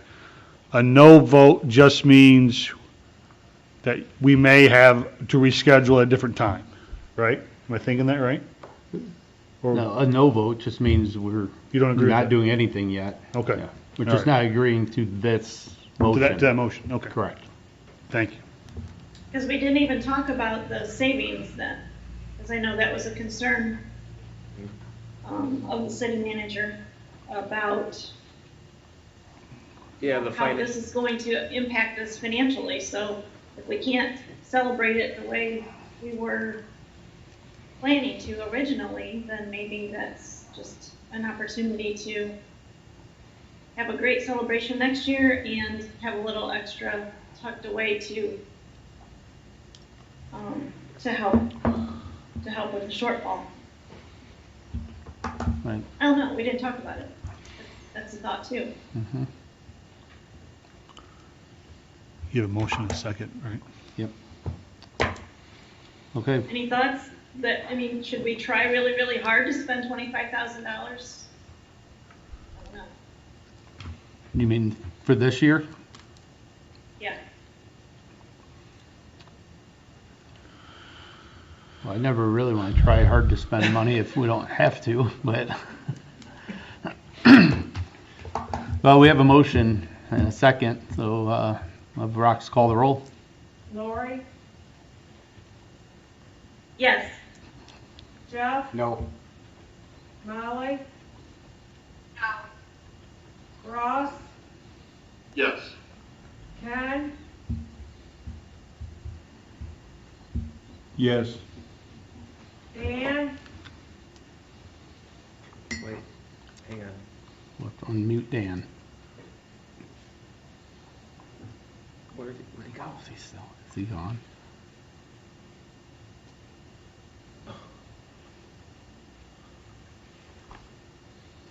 Did he fall off? I don't see him on there. Oh no, you gotta be kidding me. He is not on here. Give him a call. We did that before, right? Didn't we? yeah, wait for him,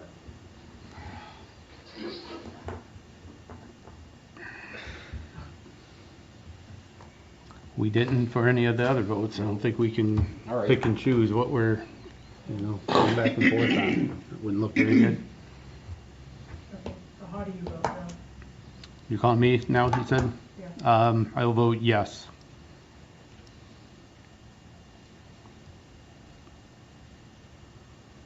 Motion passes. So pass 4-2. Is that 4-2? Okay. That is passed. So no fireworks. Correct. Okay.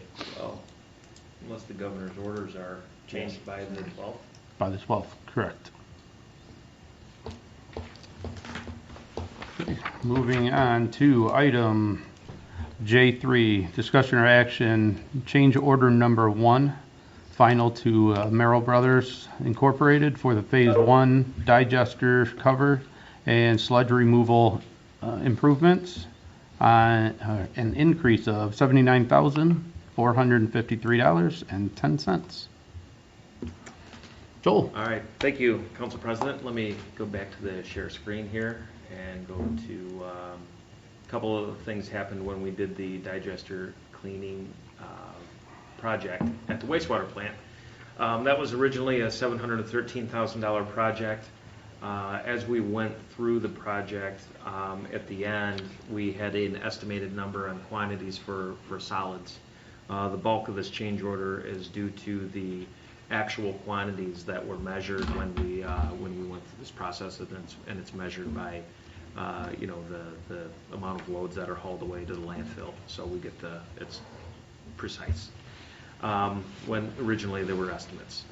The other thing is we did clean the third digester, and we did that at the time because it was based on the quantities and that we had in place. It was bottom bargain prices that we had got done. We got the third digester cleaned at a very very low cost, under $25,000 for that third one, when the other two were, combined over $700,000. So we felt that that was more than fair price for us, and we went ahead with it. So that brings that total to $793,000 and some change, and that was I will say too that that third digester was something that we were going to clean regardless. That was going to happen. So with that, Chad, is there anything else that we need to add to this? I believe you're correct. That third digester we were going to have to clean later, but with the equipment that was already there and the very inexpensive price they gave us to do that, we did move ahead with it. We had to estimate, we sampled what was in the digesters. We took samples, tested those samples, and came up with an average concentration of solids. However, once we got closer to the bottom, the amount of solids, the percent solids went up, and that's where the added cost came in. We had more solids to haul to the landfill than we expected. But it's still, we financed it with local funds, but it will be rolled into the cost of the wastewater treatment plant improvements when we get to that point. Generally, we get between 0 and 1% interest with that money. Pursuing that, in fact, we just submitted a revised application for the engineering costs, and then this fall we'll submit an application for the construction costs. But eventually all those costs will get rolled into that wastewater plant project. But the job went smoothly. We just had more solids in those tanks than what we had estimated. Thanks, Chad. Okay, do we have any other questions or comments? Do you have a motion to accept the change order? So moved. Second. Okay, Rox, please call the roll. Lori, Yes. Jeff, Yes. Molly, Yes. Ross, Yes. Ken, Yes. Dan, Sorry. Dan? Yes. Joe. Yes. Okay, that's been approved. Item J4, discussion or action, approval of plans and specifications for the Glenwood Avenue waterline improvements. Joel. Thank you, Council President. As we had proposed in the budget, pardon me here while I pull up the correct screen. Here it is. The estimate for construction is $510,000, and that's to replace the water line on Glenwood Avenue and also repave from the tracks to Riverview. Chad, what am I missing? Storm curb and storm water work is also included? There will be a little bit of storm work where we had to relocate some basins and some small storm sewers that were in the way of the water line. We're going to replace any bad sections of curb and sidewalk. We've had a lot of water main breaks through that section over the years. I've been on 5 water main breaks. So we'll repair those areas a little better than what we had. There is more curb out there that needs replaced than we had realized last fall. But that's primarily it. Replace the water line, get the street paved. As long as we get this water line replaced, I'll be happy. Please. So you said the repaving is just between the train tracks and the river, or the West River? Correct. I was thinking in a while back, I thought we were going to go further because of some other issues on Glenwood, but no, just stopping there. Okay. You know, everything else north from the tracks is all new.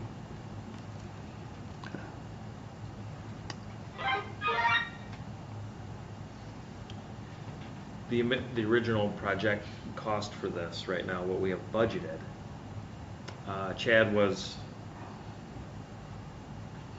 400. I believe it was 460 or 465. I'm a little over. That's because the original but estimate was based on we'll see certain where the quantities. bid come in at. Yeah, the added cost is, with all we have to do in the roadway, all that water line, because the EPA has a rule, you cannot put a water line within 10 feet.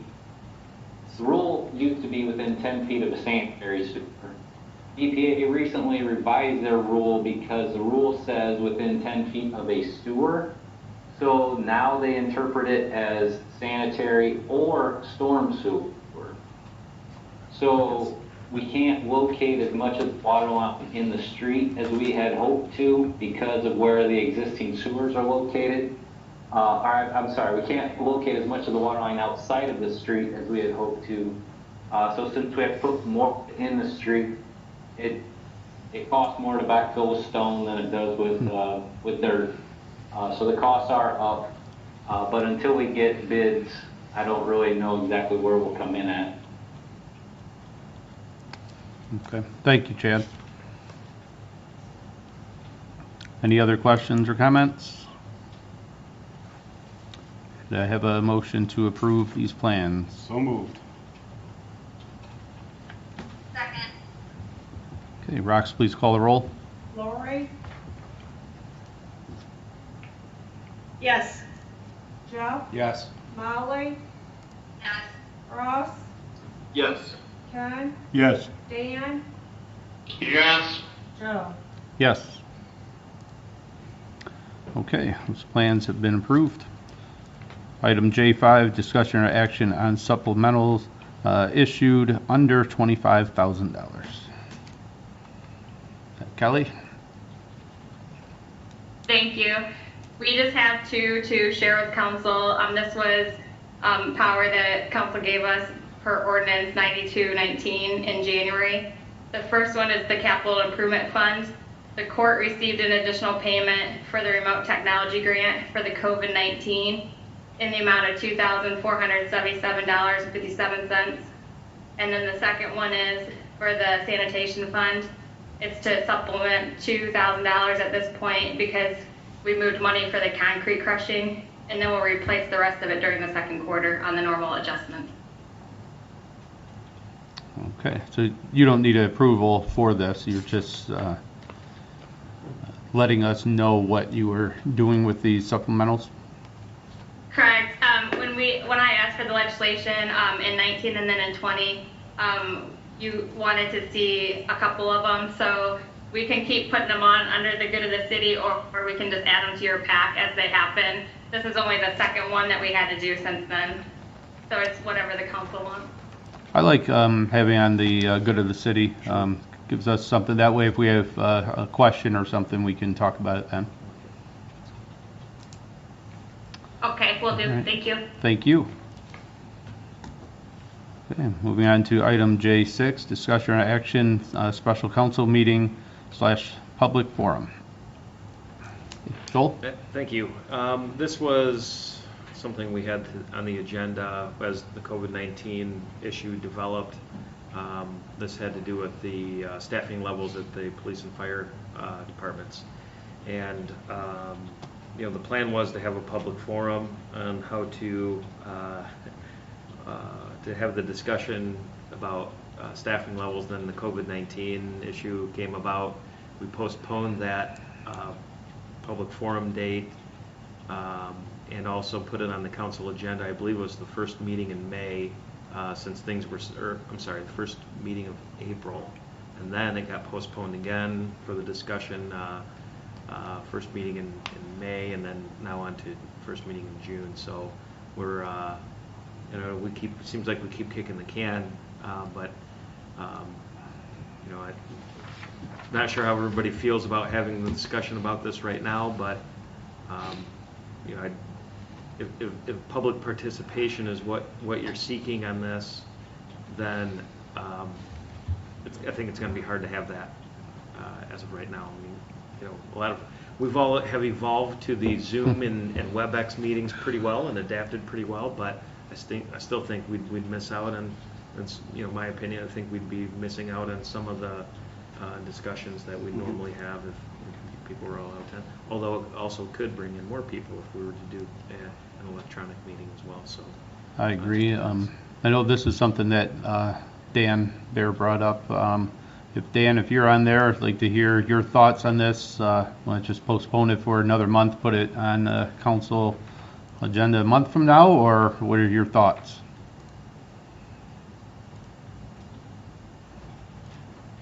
Yeah, I can't unmute him. Dan, are you unmuted?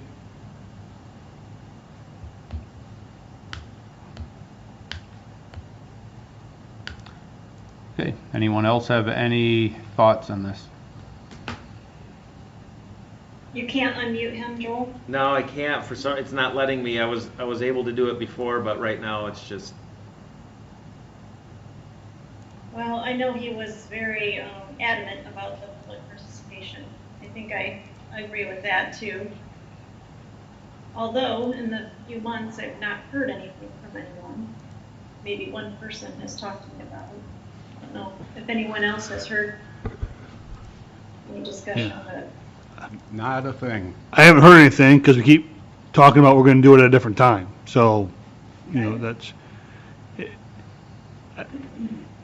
I would be hard pressed right now when unemployment is high and economic uncertainty is high to ask for more.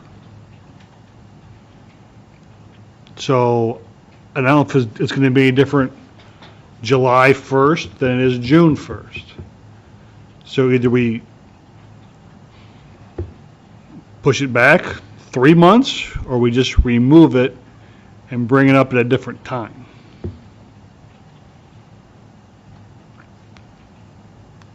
Well, I think the whole idea was to ask the citizens to come out so we can hear their ideas on it, and I believe we still owe them that. And you say either we do it, we can schedule a date, maybe 3 weeks from now or something, or schedule a date 5 weeks from now and put it on the calendar. And if we have to postpone it because of the governor's orders, then we would just have to postpone it.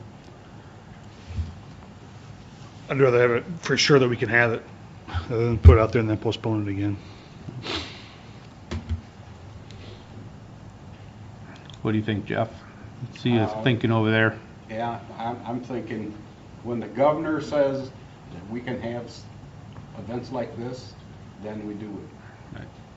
So we put it on the table until further notice. Mm-hmm. Okay.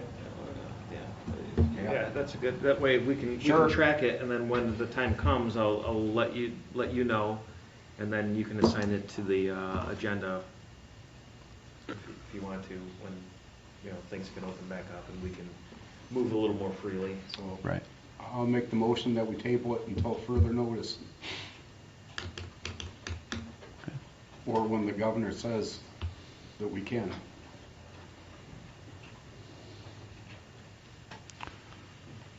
Joel, will we have the capacity to put this information like on our website and get citizen feedback directly on our website by any means? Yep, we can do that. I do. And we're actually going to be. There was an infographic that was put out there too. But we didn't want to do anything with it yet until we had, everybody have a chance to take a look at it. That kind of explains a few things, so we could certainly send that out or just post it, however you want to proceed with that. Would council like to review the information first, or do you want us to post things? Well, we have a motion already, and I believe Ken seconded it at the same time Ross was talking. Oh, okay. Yeah. So, why don't we go ahead with that? Roxanne, could you repeat? Does it have repeat? to be more specific about, like how many people do we have to be able to meet in order to say the governor's order just gonna be lifted, or will they say, next week can have 20 people, next week you can? Right. Not trying to be difficult. No, that's a good I'm question. in favor of tabling it too, but I Right. just don't know if that could be a long time. Right. I think you use what Mark Adams said about when you can go back into assisted care facilities and nursing homes, then I think you can do it. Councilman Bear's back on too. Dan, can you hear us? Hello? Hey, Dan, we can hear you now. Have you been hearing what we're discussing? No. Okay, we are talking about, let's see, discussion or action on the special council meeting or public forum. And we've obviously kicked the can down the road a couple times here. And now we're trying to decide if we should table it again until maybe a month from now and see where we're at. Or table it until further notice, till we know we can safely invite people to gather to discuss this. What are your thoughts? Well, I would like public opinion, though if you hold a public forum, of course, there's no guarantee people are going to show up. But I would really like it. But honestly, I don't know when we can have that happen at this point. So I guess, Mr. President, I would say that I'd like to postpone it until such time that we can do this without giving you a date. That'd be my opinion. I believe that is exactly what the motion on the table is before you could hear us. That's what Mr. Commodore said, and Mr. Hayes second. Okay. Any other questions or comments before we call roll? I worry that we kick the issue down the road even further, and even when we get to that point, we still don't have a concrete solution on what we're going to do to address the issues with the fire department and dispatch. I would like to explore other options on getting that feedback, other than a public forum, if at all possible, and not postpone this for who knows how long. No, what Ross is talking about, that's something that can be completely different than just the public forum. Yep. I think that's a great idea to look for other avenues and see if we get some responses that way, which could be completely separate than this. Yep. We've been using social media a lot more, and, I know it's not the best, but, getting surveys out there from social media, I think, could be a good avenue to setting up a survey that way. Getting some information out there, too, through social media. We've been using it a lot, and I've noticed that it's gotten a lot of traction, more so than, like, say, the city's website and, other means. It's just been a good platform for us getting messages out. So Right. I'd propose that we start there and get some information out there, then we can set up a survey of sorts that people can click on and sign into and Have the give their paper opinions. and Northwest Signal and Crescent and radio station to get Dave Clark involved. Yeah. Right. Sure. Yeah, we can do that too. We still have a motion. Right, yeah. Okay, Roxanne, please call the roll. Lori, Yes. Jeff, Yes. Molly, Yes. Ross, Can someone just clarify the motion? We're gonna table it until such time At least for the public forum. for the and public then- forum until the governor gives us the go-ahead. And then Councilman Durham, in the meantime, if everybody's okay with it, we'll go ahead and start putting information out as soon as we get things ready, and then put a survey out also. We could do that whenever and get some feedback that way. Perfect. Okay. Yes. Thank you. Ken, Yes. Dan, Yes. Joe. Yes. Okay, moving on to item J7, discussion or action, accept donation related to COVID-19. Who's got the update? Any update? We have no new donations. donations now, so So we're accepting nothing. we're accepting nothing at this point. But just know that that's where we're at in the Right. point of this now. So Chief? we can remove it from the agenda if that's. Yeah. Nothing for COVID-19. ACE did donate some containers just today that I didn't have time to talk about. Sure. For the K-9 program. Oh, great. So, All right. much appreciated. Yep. Can we at least have a motion Donated to? what? Can we at least have a The Ace Hardware donated containers for the K-9 unit to the Napoleon Police Department, not COVID related. Is that accurate? Yes. Yep. Yes, the dog was eating ants. So I said, well, we can do something about that today. All right. Do I have a motion to accept this donation? So moved. Second. Rox, please call the roll. Lori, Yes. Jeff, Yes? Molly, Yes. Ross, Yes. Ken, Yes. Dan, Yes. Joe. Yes. Okay, that's been accepted. Okay, we'll go around the table here.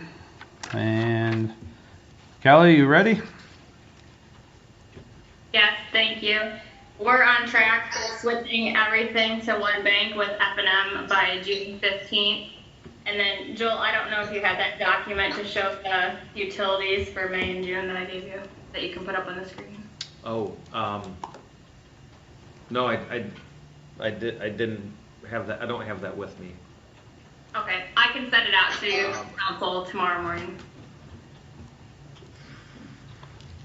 Let me double check here real quick. No, I don't. What does it show, Kelly? It shows for June, with all the utilities, the water, sewer, refuge, and electric, we're down over 2019 by about 63,000. It's less than what we thought it was going to be because the PSCA that Joel mentioned in his weekly email is up significantly. If you look at May and June from 19 to 20, we're down about $87,000. What percentage is that? It's from 3% Okay, thank you. for June and 1.2 for May. Two of the big employers were partial for this billing period because it's April 20th through May 20th, so we'll still see some of that effect next period for July. But some of it might likely be offset because the AC will be kicking in, so some or all the loss might be by then. So we'll keep you guys posted. Thank you. Anything else?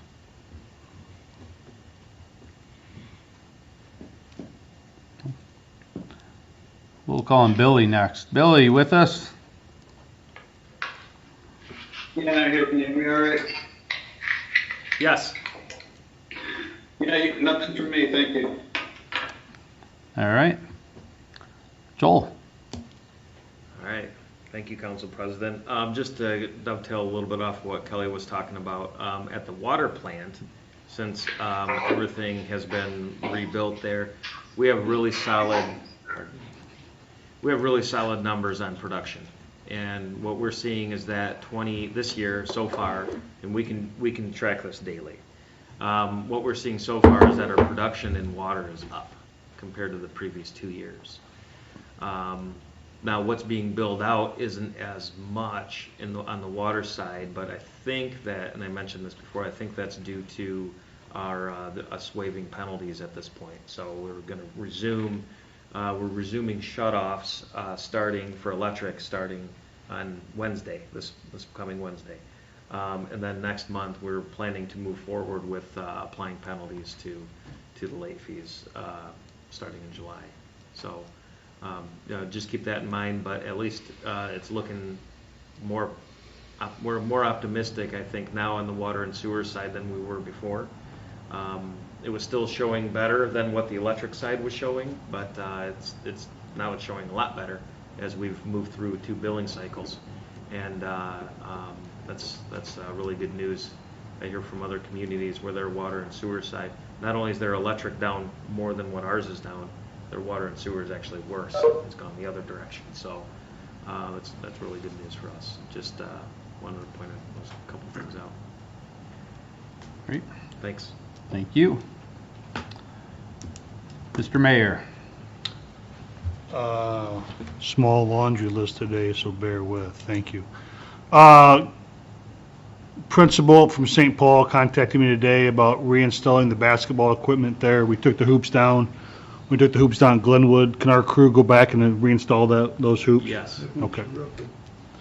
Can I Not at St. Paul. At Glenwood, they were at St. Paul, yeah. I will tell you that. You want me to bring this up? Yeah, what are you mentioning? Just a couple things we dealt with over the weekend. Understand, yeah.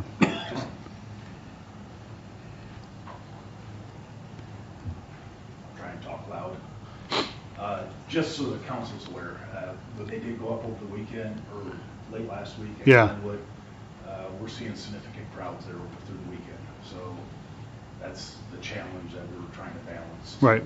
Now, staff talked today, and we're talking, trying to look through that so that, whether it's signage or trying to get them to go to another park and separate out a little bit more. But there was probably 30, 40 estimated there Friday night alone. Right. So that causes, it's right out our front windows. That definitely causes us a conflict. Right. Sunday night was about 24 people. Don't doubt it, yep. So and Tony mentioned today, so we talked about this and stuff internally, Tony talked about it today, that he really hasn't seen this before, this much action at the basketball court unless there's like some sort of planned event, so it's kind of one of those. We're sticking to the mantra of the health department and stuff. On the enforcement side, it's educational. Yep. But it is a dilemma that we're dealing with. Right. Yep. So if we could just coordinate with Mrs. Bourgeois there at St. Paul to make sure that somebody's there, because I think they have all the hardware. St. Paul has the hardware. They collected it when our guys took them down, so they can just figure out a time to get those back up. They asked about that. The little, I think they're solar powered lights by the sign or around the sign for the yard waste site. I don't know if they get set up and they get knocked right back down, but They did get knocked back down? the ones on the electric side, there's 2 signs out there, right? There's one for the solar, Yeah. and there's one for the environmental reclamation area, whatever it's called, right? Yes. Fancy word for yard waste. The ones on the solar one are all knocked down, and we want to just pull them out. They weren't fixed? No, that they haven't been. If they have been fixed, they got knocked down again. Okay. It's right in the pathway for the deer.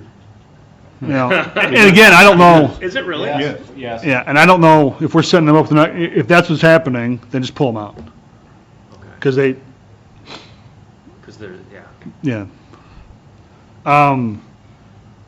When this COVID stuff started, we did grant Joel emergency powers, right? I'd have to reread all that, what that said. Billy, You mean with the Can you repeat state? that question? I didn't catch it. Yeah, so when COVID started back in March, Joel was granted emergency powers, right? Correct. Okay, so at the next council meeting, can we have a plan of what it's gonna look like, so so those can be taken off, right? Absolutely, yeah, no, we can certainly discuss it. Okay, But the majority of the reason that took place at the time was administrative internal stuff to get internal stuff done quickly if needed. understand, yep. So if that's still there, I just don't want to forget about still it, there, right? yes. So if still gonna have it, great, but what do we have to have so that can go away, right? Sure, and Okay. right now what we're looking at, and we did discuss this I think last week at some point. What's our timeline? What's our plan? And I think we're still sort of monitoring it. Sure. Obviously, the state of emergency for the state still exists. So it's something that we are on top of and we are monitoring, but we've not made any decisions, and certainly we can include council in on that discussion. And I'm not asking for a decision, I'm just asking for, here's what we need to see from the state so this goes away. That's what I'm looking for, so that we just, okay, so we're all kind of on the same kind of glide path, that we have an idea what's going on that way. Makes sense.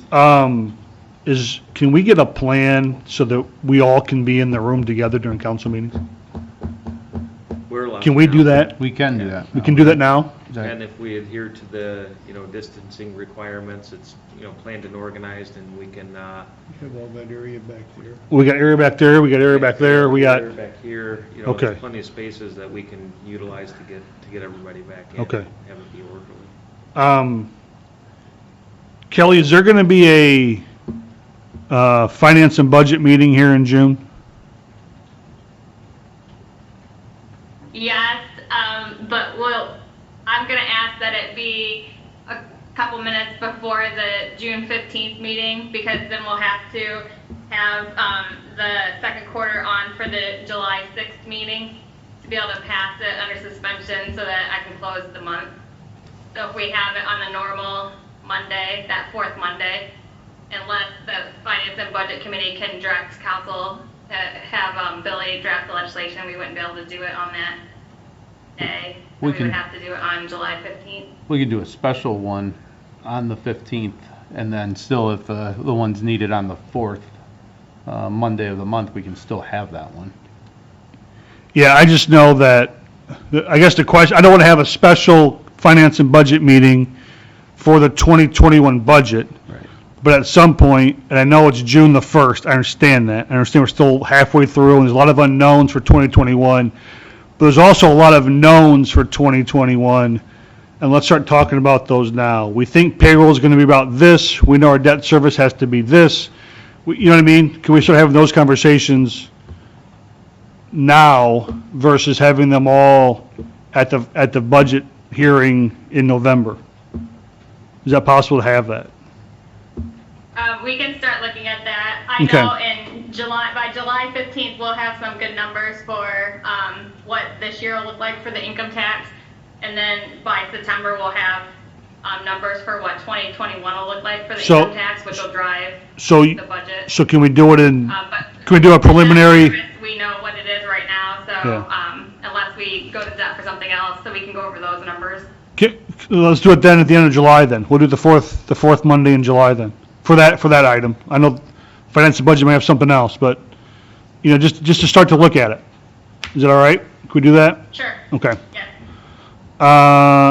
Is there a municipal property meeting next week? There, see, I don't think we have anything on the agenda. Oh, yes, there is, TIF district. The TIF district? For American Road. It's on the agenda, yep. Can we add in, because I kind of promised we could do this. We can discuss it, I guess, not whether we're going to do it, but we can discuss it, about using the city website for citywide activities, for lack of a better word. Is that possible, as economic development? I would classify that under IT committee, if anything. I think that's fine too. I know you use social media, that's IT, I understand that. But this would be an economic development, because it's more economic development stuff.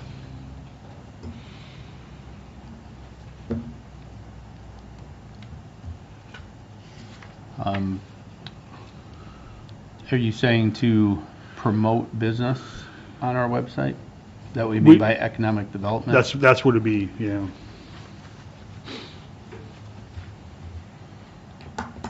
Billy, do you have a suggestion of which? So, just initial thoughts, and I'm not poo-pooing anything at this point. Certainly it can be discussed going forward, but we might run into some situations where some businesses are promoted and some are not. Right, and I completely agree that it probably shouldn't go forward, but I just want the committee to look at it. That's more of it than Certainly it anything can be else. talked about, for sure, and then that'll give me a chance to do a little more research, be better prepared for, I guess, a little more solid discussion. Right, yep. And that would fall under municipal property, Economic development. or economic development, yeah. That's still, Okay. okay, we can add that to the agenda for that. Had a ribbon cutting today, which was nice to be able to have a ribbon cutting today for the first time in, well, at least 3 months, probably closer to 4 or 5. So 3 Court is now opened up on Scott Street. Is the second station at St. Paul officially closed? Or Yes. that's- Yes, it is. It is. Okay. Keys are turned over, Pastor Marcis, they did the walkthrough. Okay. You know, it's hard when you, next thing, I guess, the last thing, it's hard when you turn on the TV and the news is all one of 2 things, right? It's either COVID or social unrest. And Chief Mack, my hat's off to you and everybody that wears your uniform for all the stuff you guys do in very, very tough circumstances. And the reaction is what always gets the media attention, right? It's like the old football thing, right? If you retaliate, you get the flag, right? Yeah, they never catch the first person, they always catch the second. So it's very, very tough, and I feel for all you guys out there, full armor, you know, holding the line, and then when somebody else gets hurt, you got to be there to help them. And they don't show the disperse. They've been told for 2 hours. They just show they don't show that part of it. We just have to do better as a society of listening to each side so that it never comes to violence. We should do better than what we're doing. That people feel that's their only way. You know, they have the right to assemble and the right to demonstrate, right? There's never a problem with that, but it ends when the violence starts. There has to be a better way. I told somebody this earlier today. There was a picture, reporter standing in Minneapolis by a burned out building, and had you put a timeline of 1945 Berlin, that's exactly what it looked like. It just looked like a bomb had gone through the roof and it had blown up the whole building. So I think it was just the fire damage and just some looting damage, but that's what it looked like to me. So just everybody has to do a better job of just listening, and hopefully a better job of understanding and realizing we can't redo the past. Hopefully we can do better going forward. So that's my laundry list. Sorry for all those things. So thank you very much. Thank you. Molly? No, I'm good. Hey, Lori?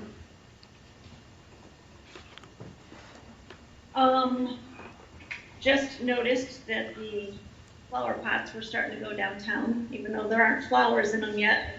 I do like the look of them. It'll be a nice improvement in downtown. So thanks to the chamber and the, I don't know, if it's revitalization committee or whatever. Napoleon Nice Alive. job. And just also wanted to say nice job to the mayor and Larry Adams for the Memorial Day recognition. That was very nice. Too bad that we couldn't all be there like years past, but you did a nice job. Thank you. That's all. VFW did a nice job. The VFW and the Legion and all the combined veterans organizations did a really nice job that day. And it was a time that hopefully we never have to do that again. Hopefully next year we can do it back on Memorial Day and have the crowds and be able to do it right. But in absence of that, I think we did an okay job. But thank you, Lord. Appreciate it. Okay, Ross? Well, thank you, Council President. I feel as though I would be remiss if I didn't also comment on the ongoing events in our nation and impacting so many communities and communities that are so close to us. It seemed like it was just a few months ago when Councilman Bear said, let's focus on the positive, and although he was speaking on a different matter, I feel that that impact of the quote sticks with me now more than it has in quite some time. Seemingly unjust actions against Mr. Floyd were nothing short of horrific. I think we can all agree with that. To those that have experienced that kind of pain, please know that we see you and we're with you and we feel you. We must rid the world of racism and bigotry, and we must do so together. To our police force here in Napoleon, thank you for all that you do and for being a model and example to other communities, for keeping us all safe the right way. Let's come together in these trying times, come together with respect, compassion, and love for one another, and pick this nation back up one community at a time. And as Councilman Bear said, let's focus on the positive, because we will get through this stronger and together. Thank you, Mr. President. That's all I have. Oh, thank you very much. Appreciate that. Ken? Was it a city crew that cleaned up all the trash along the boat ramp today? There was somebody down there in a boat that was all the flotsam that had come down the river. Tony, did you have anybody scheduled out there today? Yes, they tried to get as much of that debris off as they could today. It's stacked up. There's a lot of big trees. Really, in order to get everything out of there, we probably have to take the docks completely out. So that we'll have to have that discussion to see whether we want to do that. But they did do a lot of work down there today. Didn't find any picnic tables, did you? I didn't see any, but there's a good chance they might have. There were some floated down the river. I saw a couple of them from the bridge. And is time for Denny Clapp to be retiring? He is retiring at the end of the month. Okay. We'll have a WebEx set up for him for people that want to sign in and wish him goodbye rather than have people coming in and out. That's the plan for right now. So, or we'll have both options available. That's all I have. If we can do it in an orderly way, if people want to come in and see him. Okay. Thank you. Jeff? Would it be? Would you want him to come to the next council meeting if he'd be willing to, or Dennis? be on the call? And That'd be great.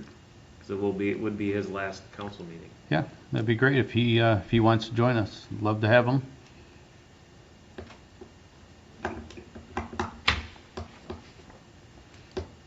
Jeff? Park Street, it was curbed today. I woke up 6 o'clock and I heard equipment going down Park Street. I said, oh, that's the curbing people, so we're getting closer. Other than that, yes, I feel bad about this whole situation, and I wish it did not happen, but it's just our society today. What we're gonna do, I have no idea. If it was, I'd be a multi-millionaire giving you information, telling you how to stop it. Right. But I'm not, and that's all I'm gonna say. Thank you. If you're a multimillionaire, you'd be donating for the fireworks every year. Too, right? If I was a multi-millionaire, this city would not have to worry about finances. Play the lottery. All right, Dan? Gotta mute him, Joel. Oh, yeah. Okay. Joel, you have one job to do. Unmute Dan. Hello? Hey, Gotcha. Dan. Yep. Okay, just two items. One, a question. What was the final decision on the July 4th thing? I missed a lot of that conversation. What was the exact wording? The decision by council on a 4-2 vote, Dan, was to have to right now to not have them unless the governor changes the rules a lot by June the 12th, and to not reschedule them for later in the year. Okay, thank you. I missed that. And number two, I do appreciate the mayor asking, and I look forward to when we can all be back in the same room again. It's been a little bit of a struggle on my end here. There is a possibility I may not be at the June 15th meeting, but in general, I'm looking forward to when we can all be back in the same room, and that's all I have. Thank you, Dan. All right. I have nothing that I can add to what everyone said there. Ross, thank you very much for what you shared. I feel the same way. I don't know if I could have worded it as well as you did, so I appreciate that. And happy to announce I went all the way around the table and nobody said we need an executive session. And there's no mulligan, so don't try it, Joel. Okay, moving on. Item L, approve payments of bills. In the absence of any objections or corrections, the payment of bills shall stand approved. Hearing none, they stand approved. Item M, would anyone like to make a motion to adjourn? So moved. Second. Okay, Rox, please call the roll. Lori, Yes. Jeff, Yes. Molly, Ross, Yes. Ken, Yes. Dan, Yes. Joe. Yes, we are adjourned.